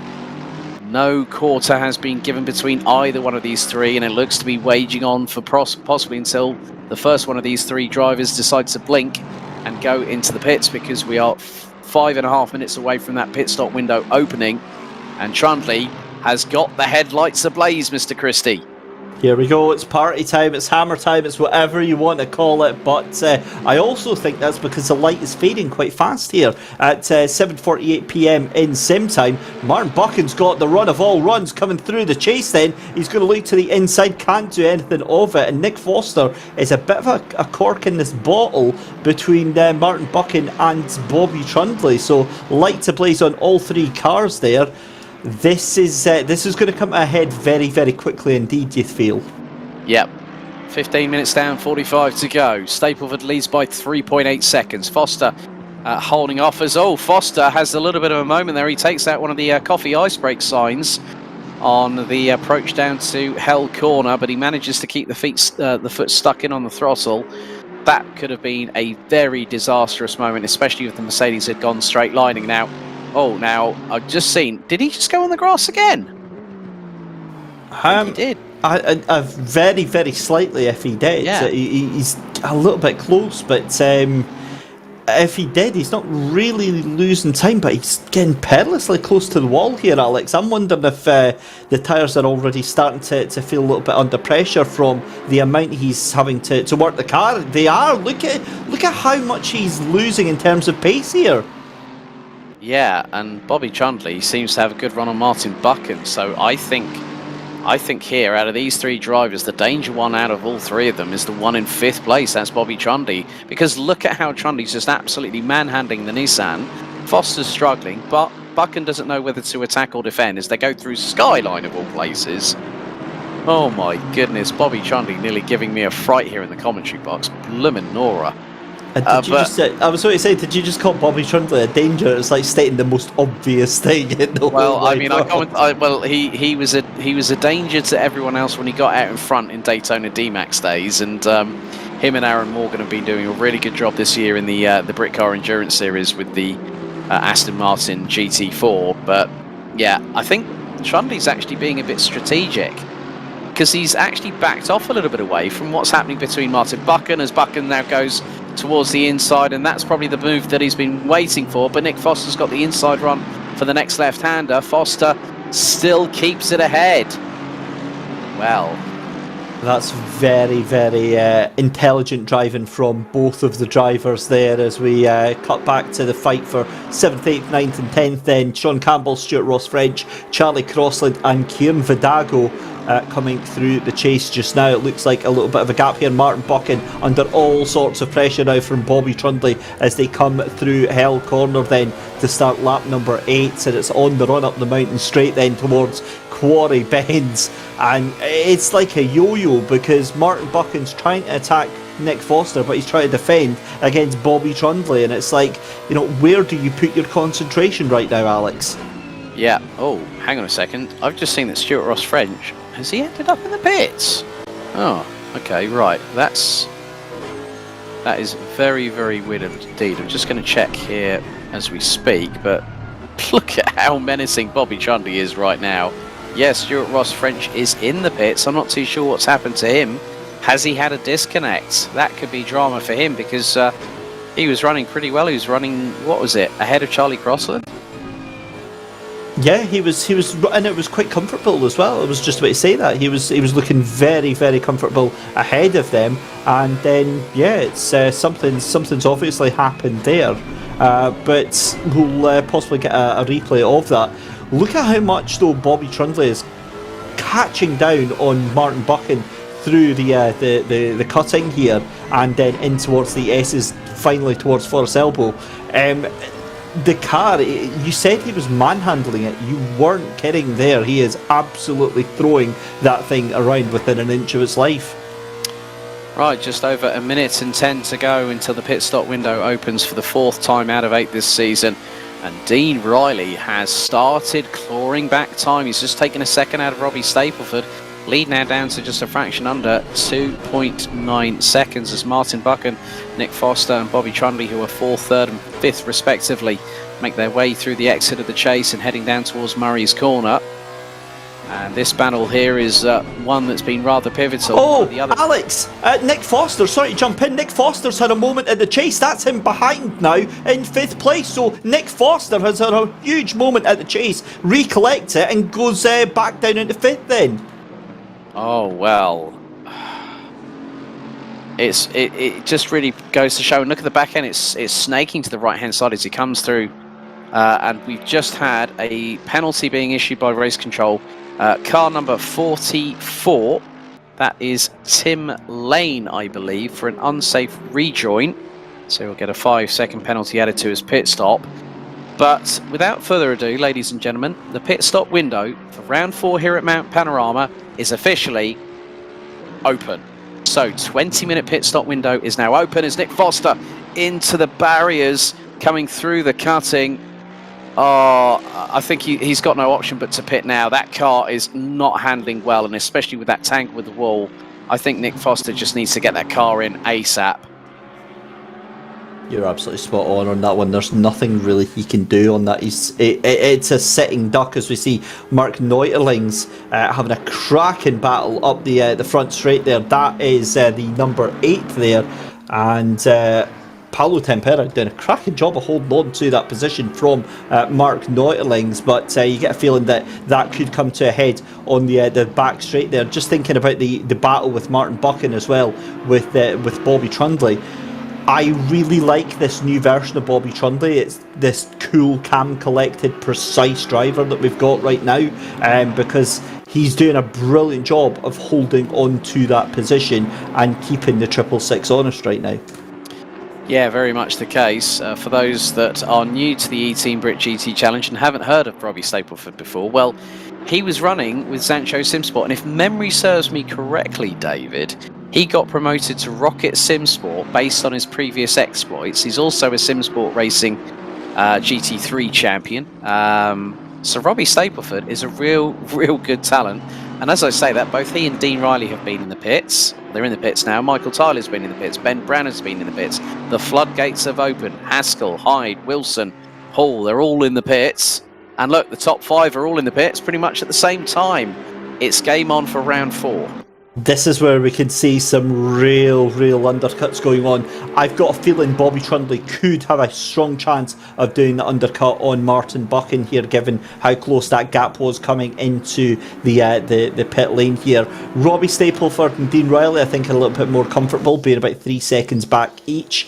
But yeah, I really would look out for the undercut here as we see Mark Neuterlings into the pit lane as well. In fact, pretty much everyone into pit lane this time by. Well, apart from Charlie Crossland and Kieran Vidago, they've stayed out. Well, that's an interesting one for the books. Regan Mitchell is still out, having started from the pit lane. Stuart Ross French is actually back out on circuit, I believe. And he's going down, and he's actually going down Conrod Straight. And the good thing about the timing here, it actually indicates the speeds. And he's just hit 275 into the braking zone for the chase. So these drivers are not, if not, fully committed. And now Charlie Crossland, race 3 victor at Oulton Park, leads the way by about 4.8 seconds ahead of this man here. Kieran Vidago, who's all kinds of sideways going through Oulton Park. That was on the limit of the ragged edge of adhesion going through. And Sean Campbell has got a stop-go 30 for speeding in the pit lane. That has that's caused problems for his race, I'm afraid. Yeah, that's definitely not what you want, given we're only halfway into, or not even halfway into the race, Alex. That is that pretty much torpedoes your entire race, doesn't it? There's not much you can do after that other than try and finish within the top 20 here. Just looking at the gaps between Bobby Trundley and Martin Buchan there, that's now up to 1.3 seconds. So I think Martin Buchan maybe having a slightly better stop on that occasion, but with 36 minutes left to go, it's still way too close to call right now. The track is now greasy, and one of the biggest things you'll see on your screens right now, there is a definitive dry line, racing line that is, showing around the circuit. So the track has evolved very nicely through the last 7.5 to 10 minutes, and we're already seeing lap times going into the 2 minute 7.8s, but that's on sort of like the window of it. We're now like, you know, less than 16 minutes to go into the pit stop window. Oh no, James Haskell's just gone off, and that's coming out of Hell Corner. The NSX has just hit the barriers on the left-hand side. If you were a driver right now and you see that it's greasy on the circuit, what's your tyre choice, David? What is your tyre choice? Truthfully, slicks. I think it might be a bit early for it, but I think slicks was going to give you the biggest advantage, purely because once that track starts drying up, it'll start drying up very quickly indeed. You can see the dry line starting to appear just out of the corner there, and given that there's no rain forecast in the next 15 minutes, Alex, it's looking like the choice to do. So I think any drivers, if you've got to think they've all jumped on slicks. Surely that's the only way. Given, I mean, look at that dry line there. There's perfect conditions there to make hay while the sun shines. We'll see what happens with laps. Yeah, that's the biggest bone of contention. What are the lap times going to be? Because already I'm seeing like still Kieran Vidago is running on a 2 minute 7.7, so I want to keep an eye on Martin Buchan, because that'll be a real indication of how quick the Lexus is around here. And we did see that it was very quick in qualification earlier on. Okay, still managed to put it on P4 outside of row 2, but that car seems to be handling really well, going through McPhillamy, now into Skyline under the Channel 7 news bridge, through into the S's, sparks flying from the diffuser. Looks like that car's handling really well. The track is coming to the drivers. It's now 8:10 p.m. and there is a yellow flag out on the circuit, and that looks to be possibly, I think that might have been the 23 there. But Martin Buchan now making his way down through Conrod. Just going to keep an eye on his indicated speeds at the moment. So he's pushing over now what is going to be 260 kilometers an hour. Into the approach, into the chase, he's pushing over 280. That looks to be a very good lap there from Martin Buchan. And already we're into the 2 minute 6.2s. Charlie Crossland's just put that in, and that's the fastest lap of the race. But Martin Buchan, what is the Lexus got in the tank? That's the biggest bone of contention I've got to pick with now as he comes out of the final corner and across the line. What's his lap time? It's a 2 minute 5.880. So the track is now evolving at a considerable rate of knots. That is at least that's 4.5 tenths of a second quicker at the very least ahead of Charlie Crossland. But when we were running in the 2 minute 7.9s earlier on, that is 2.1 seconds. So it is perfect weather now for dry tyres. It really is, and unfortunately you were spot on in IDing that car that brought out the yellow flag at the top of the hill. It was indeed the 23 of Bobby Trundley, who lost several seconds to the 666 then of Martin Buchan. So I wonder if that car is carrying some heavy damage. It was a 2:21 that last lap there for Bobby Trundley. So yeah, that is a significant off for him, and that could be put paid to any real chance he had today. Well, there's still 32 minutes and 25 seconds left to go, David. Anything is possible, but he's going to probably find that Nick Foster is closing in, and now the blue flags are waving. So Wilson gets out of the way. I think that's possibly Dan Hyde just up ahead in the number 2 car. And Foster will need to get past him rather sharpish.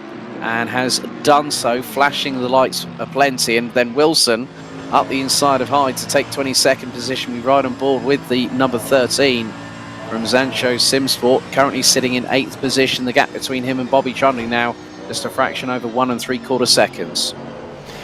Brilliant race that we've got so far here. Everything I think that we could possibly have expected from this race. A little bit more, Alex, given the fact that it's such a commanding lead there at the front for Charlie. Well, not for Charlie Crossland, excuse me, because obviously he's still to do a pit stop. But for Robbie Stapleford, 2:05.181 that last lap round. He's firmly got his foot around the throat of this race. Really strong performance from Robbie, and it's very difficult to see anyone challenging him. Championship-wise, huge points on offer for him. All I'm going to say is you might want to get the Jaws music out for Dean Riley, because he's just gone fastest of anybody. 2:04.886. He was fastest up until just now in sectors 1 and 2, until Martin Buchan stole his sector stole his thunder in sector 1, I might add, by about 1/10 of a second. But Dean Riley is about 2.5 seconds away from Robbie Stapleford, so I don't think you can count out Dean Riley at all. And look at it this way, Riley won the opening round of the season. He's now got an opportunity to come firing back. He had no points at his home round at Oulton Park in Cheshire 4 weeks ago. He's out to prove a point, and this could help him in the championship fight with the likes of Sean Campbell, with Charlie Crossland, who leads the way. So that's a nice little move there from Sandro Ballesteros on the inside of Ben Brown. Or is Brown going to get back past? Or there's Tank. They've had a bit of a door check between the pair. They have exchanged a little bit of paint, and Ben Brown stays ahead in 14th. Decent effort though from Sandro Ballesteros, you've got to say, for the eTeam BRIT Aston Martin in the 19. It was a good effort, just didn't quite work out. Ben Brown decided that he wasn't quite willing or ready yet to let that position go, but with light fading here at Bathurst, that track now, I mean it's almost impossibly dry on there right now. No wet weather forecast at all now. I would imagine now for the rest of the race, but it looks like a little bit of low clouds starting to sink in here in Mount Panorama. So just under 9.5 minutes to go in the pit stop window for round 4 out of 8 for season 3 of the eTeam BRIT GT Challenge. Charlie Crossland leads at the moment, but has yet to serve his mandatory pit stop. I don't think neither he nor Kieran Vidago have done so, so they're going to be at the mercy of those behind, which will effectively make Robbie Stapleton de facto leader once again. But Dean Riley is closing. The gap now is about 2.3 seconds, 2.361 seconds there, and he's just put in a 2:04.644. I think now that because of the fact that Dean Riley, he's got no ballast, Robbie Stapleford running with 27 kilos, I think it's Stapleford's to lose tonight. I think you're absolutely spot on with that one, but whether or not he can actually do anything with that, I mean, the pace that he's gaining from Dean Riley is minute. It's like a couple of tenths every couple of laps. That might be enough in the long run to get him onto the toe, but I think that Robbie Stapleford, I think that car will come online fully, and he'll be able to really put the hammer down on it. And that is quite a dramatic scene there at Mount Panorama, isn't it? With the cloud really starting to close in. Well, I think I just saw James Hall going exit stage left through that shot just a second ago. That's definitely not what you want to do. Tim Lane looks to be in the pit, so is Stuart Ross French. So at the moment, Max Spooner has yet to pit. Stuart Ross French is serving his pit stop now. Regan Mitchell started from the pit lane, qualified P2, currently 6th, has yet to serve his pit stop. And I think also the last two are Charlie Crossland and Kieran Vidago. And there is Robbie Stapleford getting past James Haskell from Xcart Esports. And there is Crossland in the pits. And Stapleford will be coming through the final corner, so he will regain 2nd place. But Vidago has stayed out. Now, this is probably one of the most brazen chances that Kieran Vidago has to stay ahead of Robbie Stapleford. But look at it from this perspective here, David. Stapleford is only like 10.7 seconds behind. The minute Vidago pits, he knows he's a sitting duck, and he knows that Stapleford, Riley and Buchan will probably be in front of him. It's still nice for the socials, isn't it, to be leading the race halfway point into the race. It's what it is. I mean, obviously Vidago knows that he'll go shuffling down the order. Realistically, I think he'll end up coming out about maybe 6th position. But I'm impressed to see what position Regan Mitchell is going to come out at, because he's currently in 6th position. Granted, he's got a pit stop to do, Alex, but he started dead last. Dead slow and last from the pit lane, I might add, as well. And to get himself up to that position, I think he's got potentially a top 10 finish in the bag. And if he does, I'm sorry, that is one of the drives of the day right there.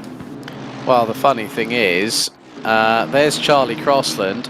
Who's right with him? Is that Trundy and Foster, I believe? If that's the case, then Charlie Crossland, yes it is, that's Nick Foster, there's Bobby Trundley, Piggy in the middle, and we got 6 minutes to go on the pit stop window.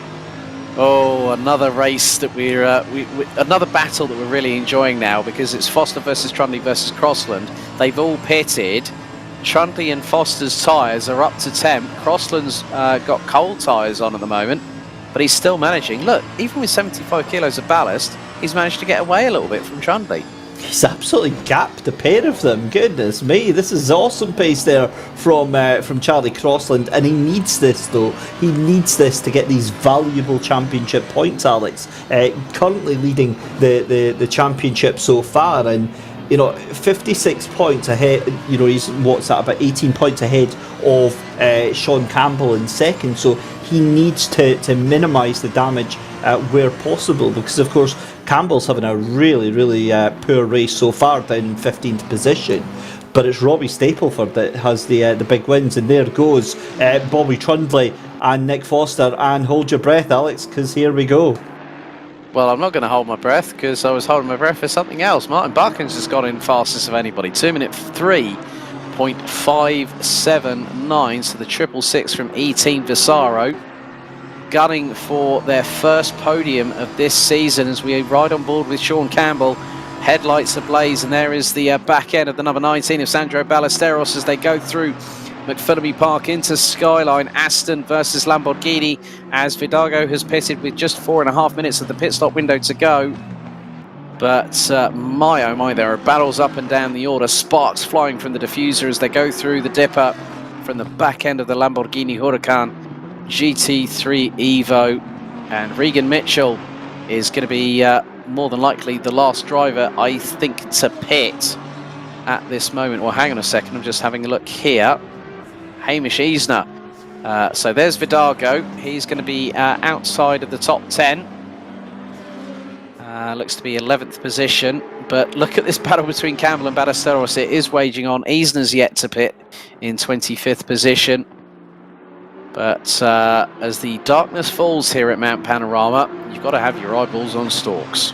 You really do. This is now the dangerous time, Alex, with light fading, your visual points fading as well, and Sean Campbell right up to the back end of Sandro Ballesteros. It becomes way too easy to get danger close to the cars in front of you, miss your braking point, and give them a little love tap, which could leave you at vulnerable to the stewards and the wrath of them. But 3 minutes to go in the pit stop window, and that was another yellow flag that was brought out. I've got a feeling that was Bobby Trundley brought one out as well, but there's another yellow flag separately from Hamish Eisner in the number 30, and Sean Campbell round the outside through Quarry Bend on Sandro Ballesteros.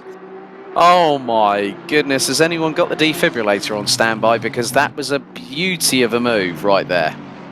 Fantastic stuff there, and that was a little bit of boot in mouth for me, because you said about seeing a move around the outside. I was like, no, I don't think you're going to see anything like that tonight. Well, there we go. That's exactly what you want to see from Sean Campbell. You can put your foot back in your mouth again, David. That's what it usually is. Well, as I say, that Regan Mitchell is now in the pit, so that is going to put Charlie Crossland into P4.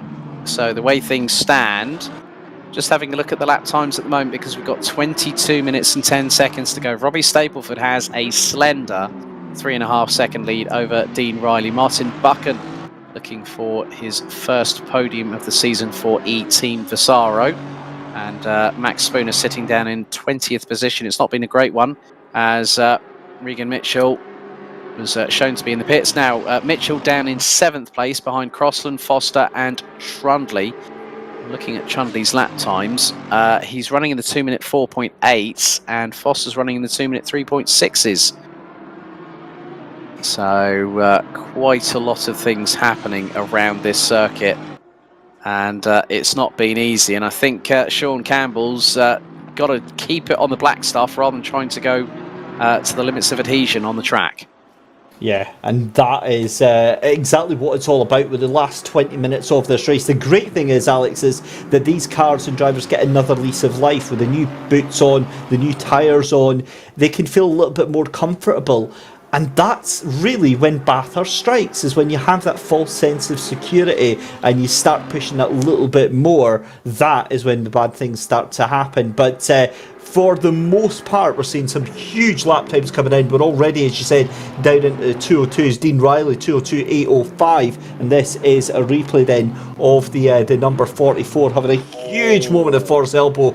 And poor Tim Lane is going to feel that one in the morning. Well, he needs to take 2 paracetamol with that, I'm afraid.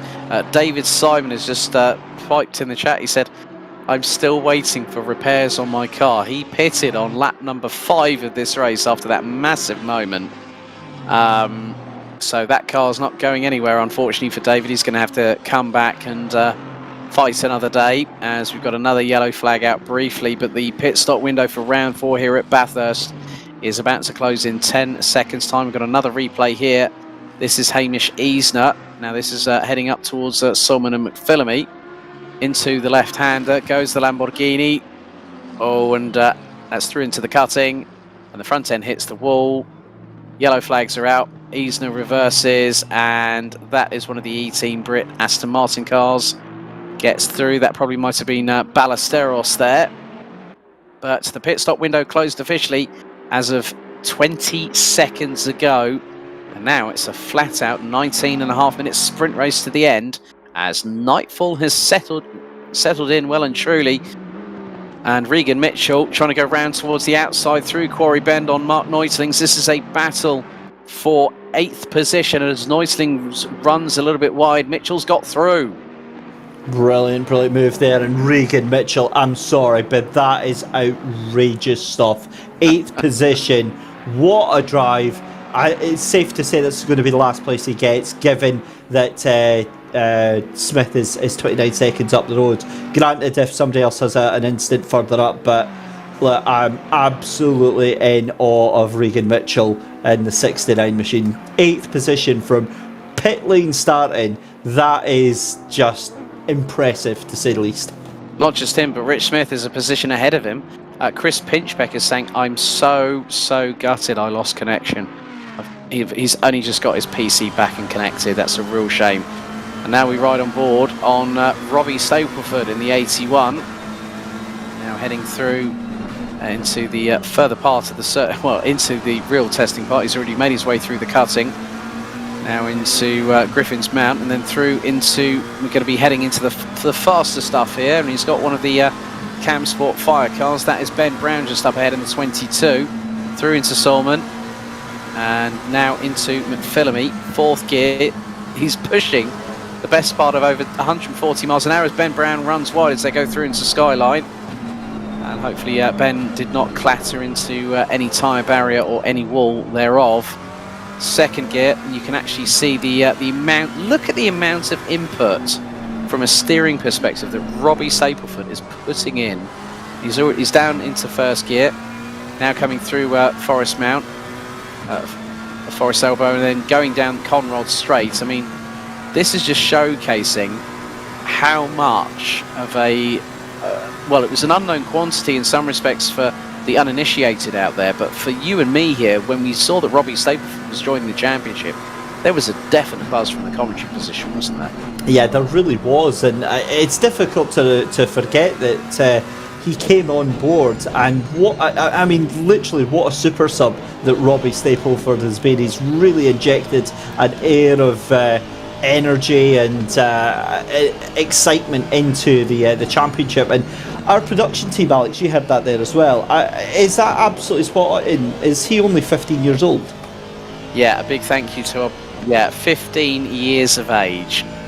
Oh my God, I feel like... I know, right? That just instantly makes me feel so depressed. Shall I get my walking stick out now, Dave? That's what I feel like I need. But now we're back on board, this time with Stuart Ross French, who is going to be battling away with Sandro Ballesteros. So it's Aston versus Aston Martin. So the top 15 do score points. But the top 10 are the ones that get hit with the ballast for the next time out at Snetterton, which will be the full 300 layout in 4 weeks' time. But Stuart Ross French also very knowledgeable around this circuit, but also getting very close to the walls in his own right, and he's pushing like crazy, and he's lost a bit of time there going through into McPhillamy. He really, really has. And Alex, this is one of those tracks where momentum is just so important as they come up to what looks like a lapped car in front of them. That's going to slow them down. And just gets out of the way. That looked like a Lamborghini, I think, there, with significant damage, actually. And I've also just noticed that Hamish Eisner hasn't actually taken his mandated pit stops. She hasn't taken a mandated pit stop, but granted that she's actually been in the pits for a little bit of time. That was Dan Hyde that was actually in front of them, as Stuart Ross French gets the launch down Conrod Straight. Sandro Ballesteros to his inside, but Stuart Ross French has gotten through into the chase, hard on the brakes. Is he going to make the apex? He is, and Ballesteros was definitely the last of the late breakers, got really close to the back bumper of him.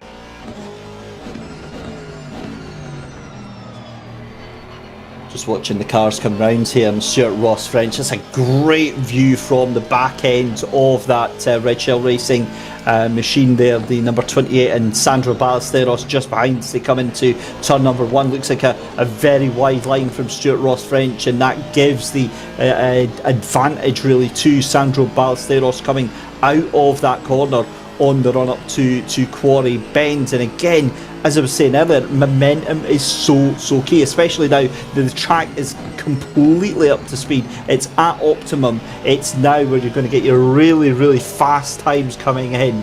And quite honestly, with 15 minutes left to go now, this is looking very good for Robbie Stapleford. The gap now stabilised at 4.4 seconds.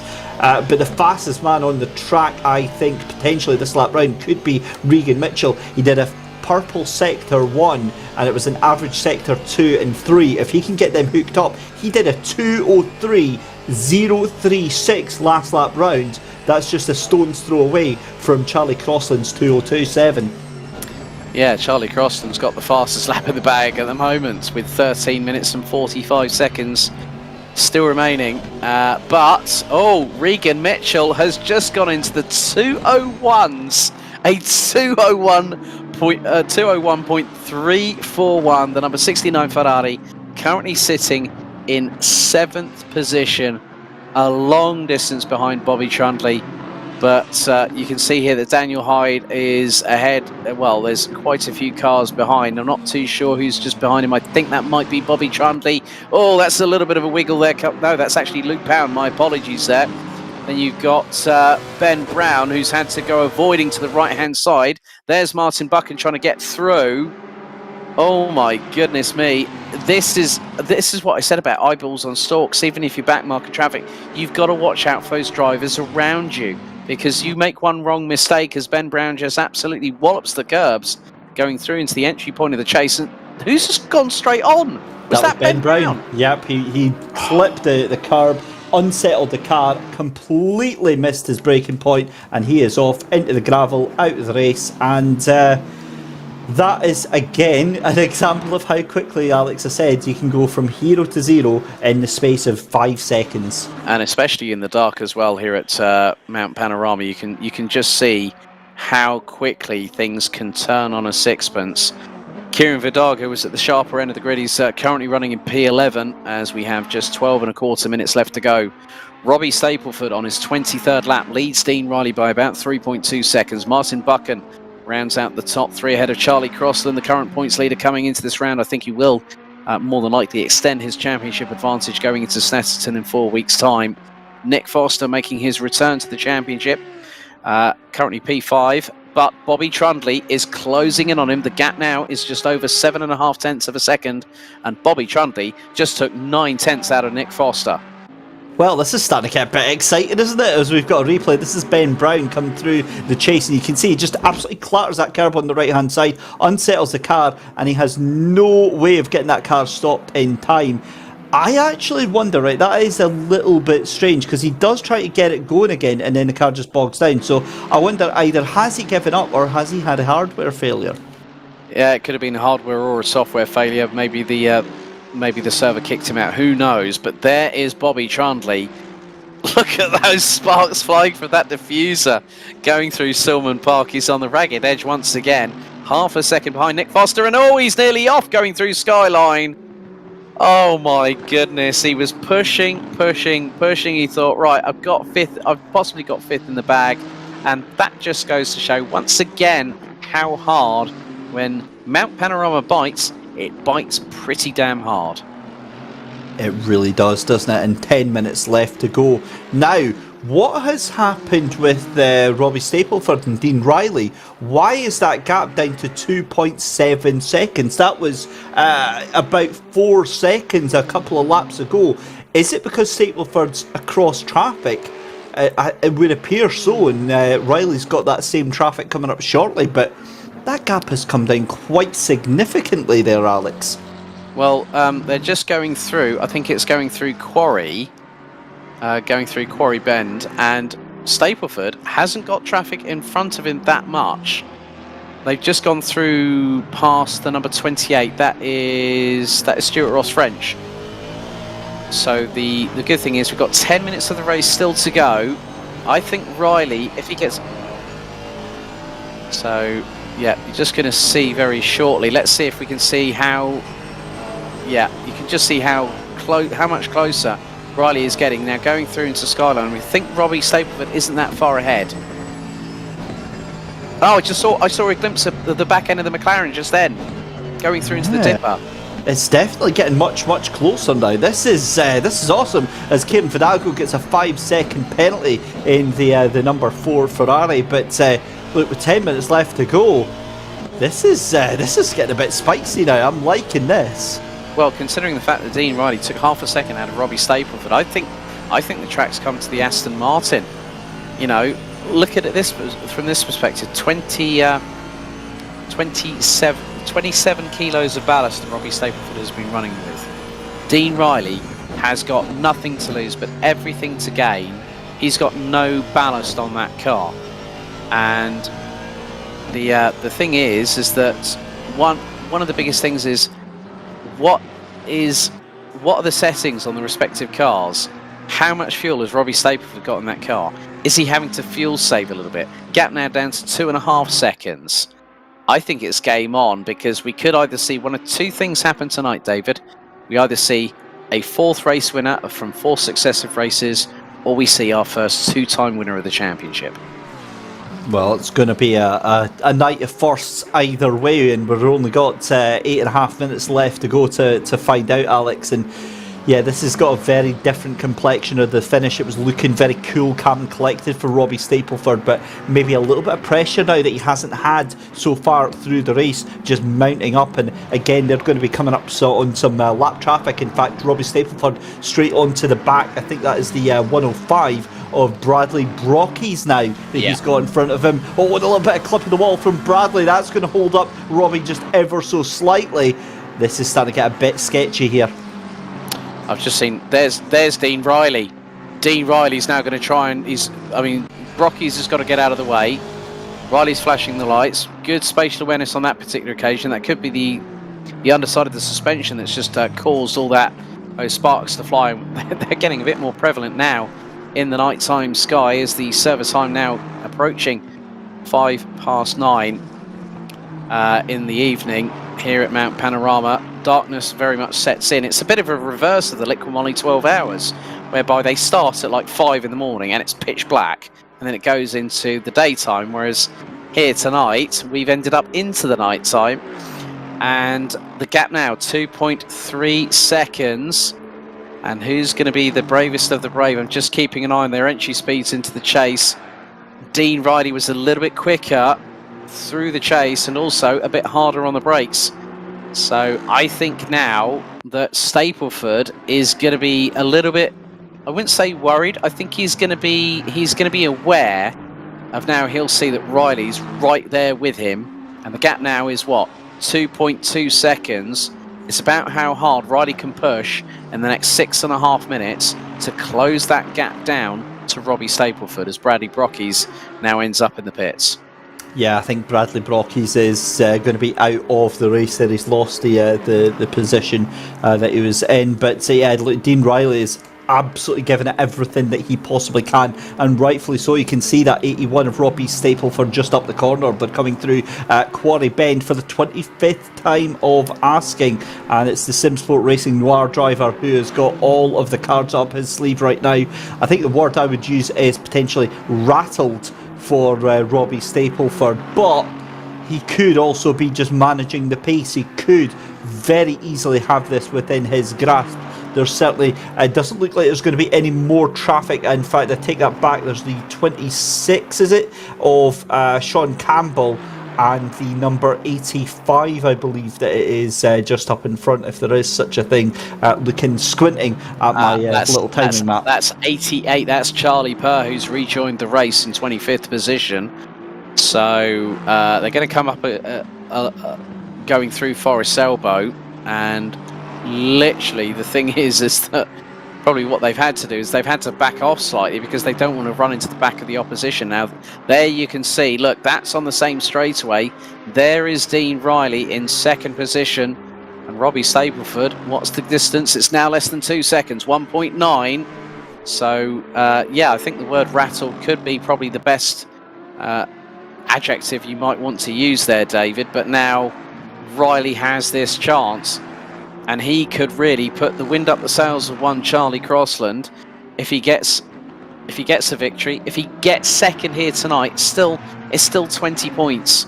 And the good thing is that they can have a drop round at the end of the season, which is, so it's the best 7 out of 8 scores through the season, and that could mean that Dean Riley's at 0 at Oulton Park could be thrown like water under the bridge.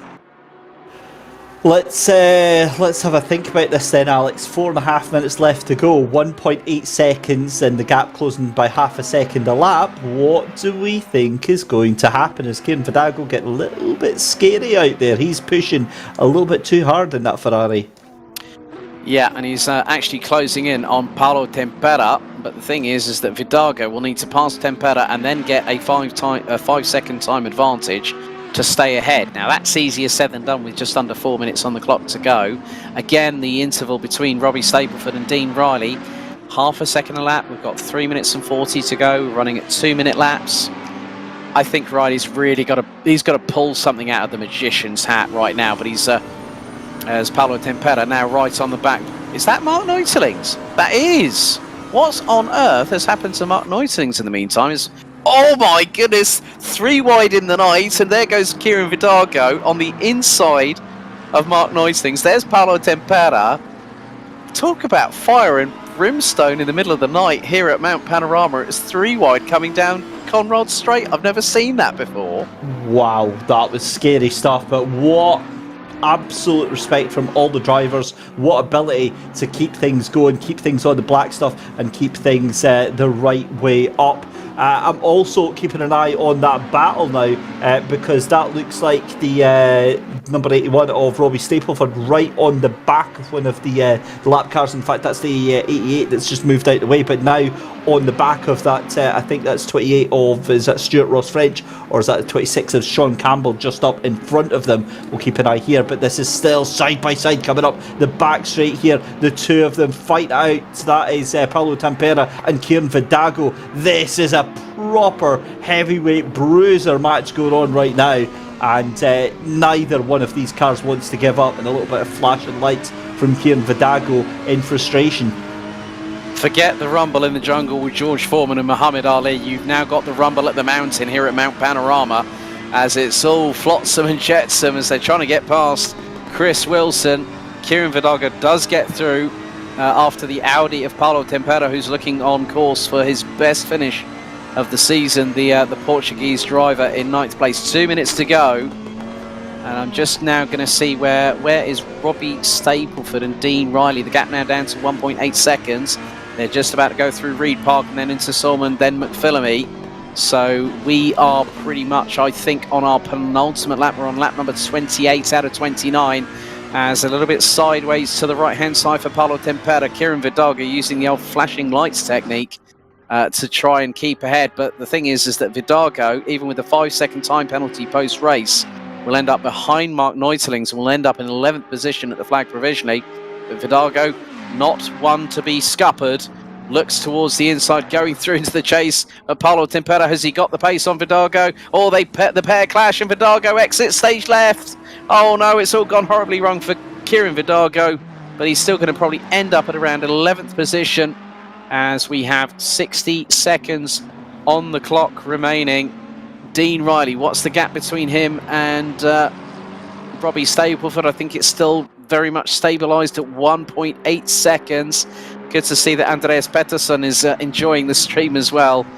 But that was a real shame because that was a great battle between both Tempera and Vidago. But our leaders are now about to start what is going to be the 29th and final lap of this race, because we've got 30 on the clock to go. The gap between Stapleford and Riley now has been extended to 2.2 seconds. Regan Mitchell at the moment still has the fastest lap in his pocket as we are 15 seconds away. Oh, that's a bit of a glance on the wall going through Reed Park by Bradley Brockies. The leaders now making their way through into Quarry Bend as Brockies now battling away with Max Spooner as Brockies runs wide going through into Skyline. That's a bit of a Code Brown moment right there.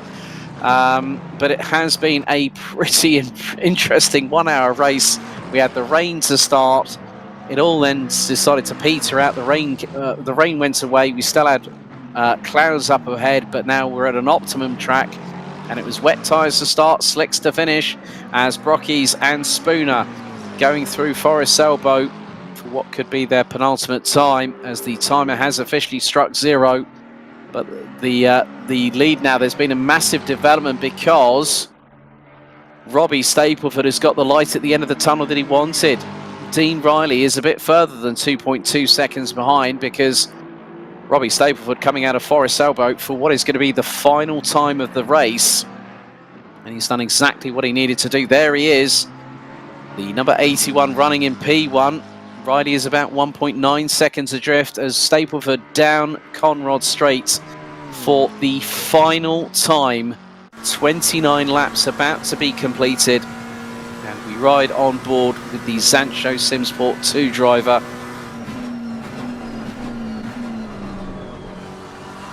And by the end of this, nearly 180 kilometres of driving will have been done on this tarmac. But it's going to be 4 from 4 as Zansho Simsport 2's Robbie Stapleford out of the final corner. Pole position earlier on, and he takes the checkered, denying Dean Riley a second win of the season by 3.7 seconds.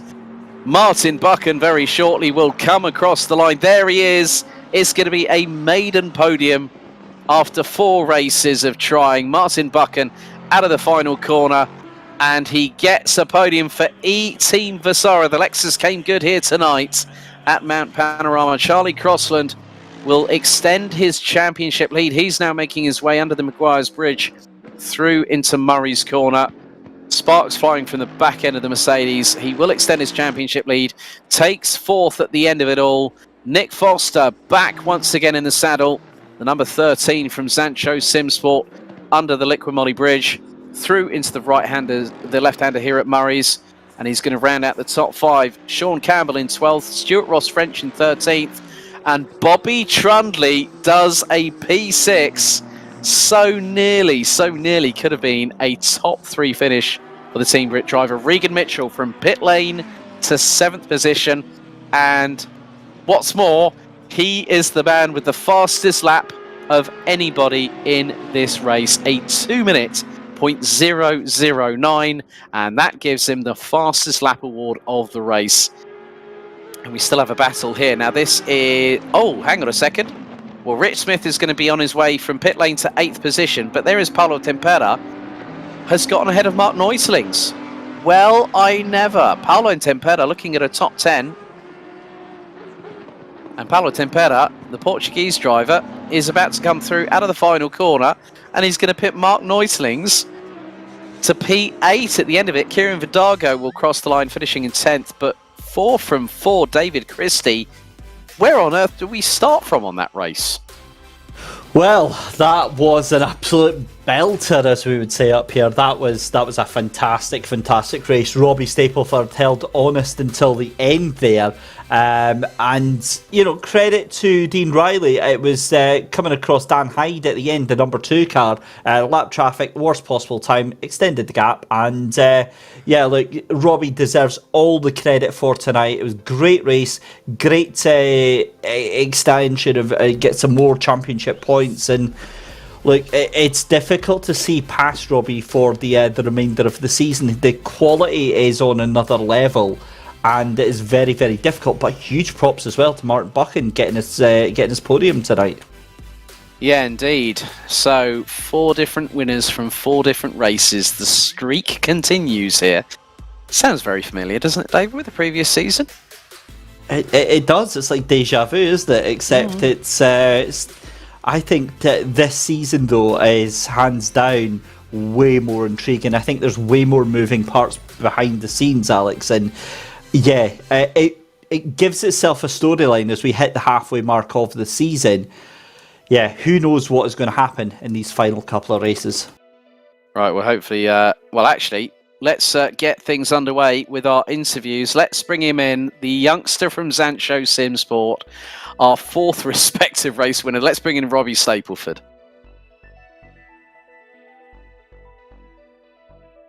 Well, Robbie... Firstly, congratulations. Good to have you join us a little bit earlier on when you were substituting from the other Zansho guys, but you came into your own here tonight.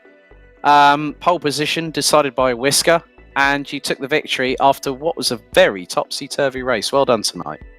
Thanks, Alex. Yeah, I had so much fun. The change of conditions at the start was great. It definitely made you think, and then you had to try and keep the wets a bit cool because the track was drying really quick.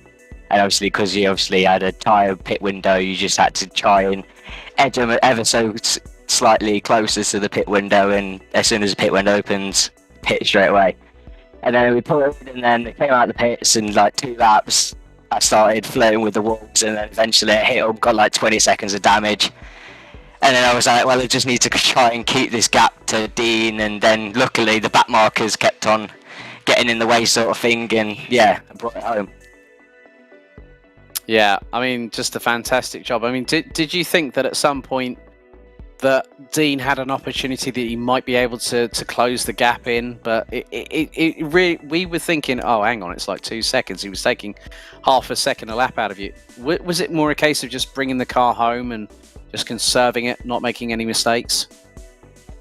Bringing the car home, not making any mistakes. I think markers play a really down this track because it's so hard. If you catch them over the mountain, it's so hard to get by them, so it's just catching up at the right times. And I think if there weren't no back markers or we was at a different track, he probably would have caught me, definitely. Well, Robbie, well done. I know you're going to have a bit of a difficult task ahead of you. 75 kilos at Snetterton in 4 weeks' time. You looking forward to the challenge? Definitely. I was there last night with 0, so it'll definitely be a challenge seeing what's different between 0 and 75. So. Well, Robbie Stapleford, our race 4 winner for season 3. Well done tonight. Cheers, Alex. Okay, big thank you to Robbie. David, I'll hand it over to you to have a chat with our runner-up tonight, our winner at round 1 at Kyalami, Mr. Dean Riley. Thank you very much there, Alex and Dean. Welcome along. What a race you had tonight, and you must have been really excited towards the end there in in bringing him up. And I've just realised Dean Riley's just popped out the interview booth. We'll bring him back in, and we'll try and start that one again. Right, now we've got you back in properly, Dean. A very good evening. You must have been licking your lips towards the end there, because that was getting very, very close between you and Robbie. Yeah, I mean, I thought I could have him, but I just couldn't get through the traffic at all. It was either, he'd lose a second, I'd lose a second, and then, yeah, I think we couldn't actually get close enough to really start fighting, and I think I had a tiny bit more pace, but yeah, it was difficult to get close. I think I got to like 1.4, 1.5 seconds, and then back markers come, and it felt better for him that time, and yeah, I think we both got difficult passes and then good passes at certain points. On that note then, race-wise, it was quite a quiet race for you, Dean, because you were in second place for almost the entirety of the race, but it was almost a 3-second buffer to Robbie and a 3-second buffer to whoever was in third, because it finished with Martin Buchan, but realistically, at one point it could have been any one of three drivers. How easy was it to keep the concentration by yourself? It's very easy. I mean, this is my favourite track. Yeah, I generally don't have too much trouble around here. I can just cruise around. The difficulty is actually going slower. It's easier to really push and be aggressive, but to actually slow it down and tone it down a little bit is really difficult around here. So getting caught up is actually something you don't really want. You just want to be in your flow and pushing as hard as you can at all points. I think I find that the easiest way around here. And finally, obviously some valuable championship points now for you, and that towards the second half of the season, that really puts you in a very good position. Are you going to be approaching the rest of the races with that in mind, or are you just going all guns blazing as you usually do? I mean, I'm going to have to miss one due to holiday, so I mean, I crashed out at Oulton Park because I had a massive amount of damage, so the championship for me is not possible, I don't think. So I'll just be looking to lose the ballast next race and then go for the next one. And then, yeah, just win the ones I can or get as close to winning as I possibly can and then move on. I don't think the championship's in question for me. Well, a huge thank you anyway, Dean, for all of the excitement you gave us tonight towards the end and through the entirety of that race. Best luck for the rest of the season, and we'll see you next time. Cheers, thanks a lot. So, Alex, I believe it is up to you to have a chat with our mutual Scottish companion. Yeah, let's bring in your Scottish compatriot, Mr. Martin Buchan, the first ever podium for eTeam Visaro in the Lexus, who was complaining he couldn't make it any faster in qualifying. Let's see if we can bring him in. Mr. Buchan, a very good evening. Congratulations, good sir. Firstly, the question that I need to have to ask you, how come you couldn't find another 2.5 tenths in quali? Because I don't have 2.5 tenths in me, Alex, to be honest. Just not as quick as them guys. That's a lame excuse. Come on. I don't know. I mean, it's you got to hook the lap up perfectly, and I don't know. There might have been one lap in it, maybe, but it's kind of just, yeah. I just didn't think I had it, so yeah, that's how it is. But still, nevertheless, to have a pretty good run. You know, you had a great fight with Nick Foster and Bobby Trundley. Myself and David were captivated, I think, for quite a few moments whilst you three were battling it out. We saw that Nick was, the tyres were dropping off, the track was evolving. It went from wet to damp to greasy, and then went to optimum. And the Lexus really came into its own after that changeover point as well, didn't it? Well, I mean, that's odd because the Lexus is supposed to be better in the wet as well. But I think it was more because me and Max actually, when the race started and it was wet, we were like, oh my god, what do we do? So we just put a whole bunch of changes on it. Yeah. And I'll be honest, I don't know how I finished because my front brakes were fried, absolutely roasting every lap. I hate to think what pad set you put in. Pad set 3, but I think it was more, we closed the brake ducts and then we were like, oh, it's going to dry up pretty soon. Oh, that's not good for me. But just wind the brake bias back. But no, the battle at the start with Nick and Bobby was great. I mean, I'll be honest, when I saw Bobby move in, I was like, how has he done that? I was like, how's he got that far up that quick? But he was a class act. And then Nick was just, I think it's just the Merc struggles in the wet a little bit maybe, and I could tell he just didn't have the confidence in the car. And I was like, well, he will make a mistake. It has to happen. He was going wide in a couple of corners. I was like, oh, he's just on the limit and no more. I thought, just take my time and see what comes. And then, yeah, he just had a bit of an incident coming out of the chase and stuff. And I was like, thank you very much. See you later. And off you scarpered into the distance. Well, I mean, have you been sent a congratulations message by your good learned colleague, Mr. Spooner, who loves his ice cream, if memory serves me correctly? No, but I've got to thank him actually, because what was it? Just before the pit window opened, Max was really struggling. I think he flat spotted the tyres or something. I kind of convinced him to pit onto dry tyres, and I was like, go and tell me what it's like. And then when he said he went 7 seconds a lap faster, I was like, right, I know I need to pit straight on the pit window, kind of thing, like first opportunity. Got to thank Divario as well for sponsoring me and Max as well. Hopefully they might have been watching that. Maybe I might get a free simulator, maybe, hopefully. Oh, don't count your chickens before they hatch, Mr. Bucket. Oh, you got it. Don't ask, you don't get it. Exactly. You don't ask, but sometimes you never get. I know that, yeah. Well, mate, all the best congratulations and well done tonight. And yeah, we'll see how you get on at SNET for round 5 in 4 weeks.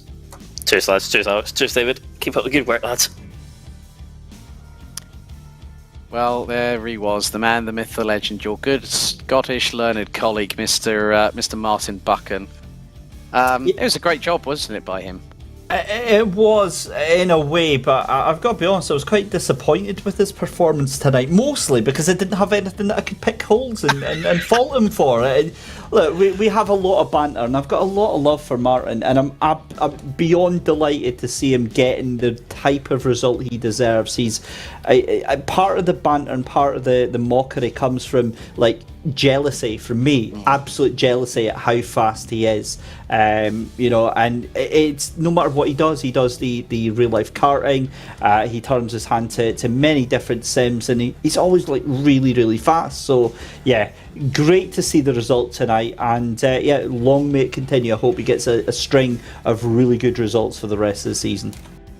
Well, that's it from us here on the eTeam BRIT GT Challenge with myself, Alex Goldschmidt, and David Christie. A big thank you to you all for watching. Big thank you to all our competitors for braving it out in such differing weather conditions here at Mount Panorama. But we leave a land down under and we head to the east of England, to East Anglia, to Norfolk, to Snetterton on the 15th of November for our 5th round out of 8. So 4 different winners: Dean Riley, Dominik Alvarez, Charlie Crossland, and now add Robbie Stapleford to that list. Will it be 5 from 5 at round 5? Join us in 4 weeks to find out. Thanks for watching and good night.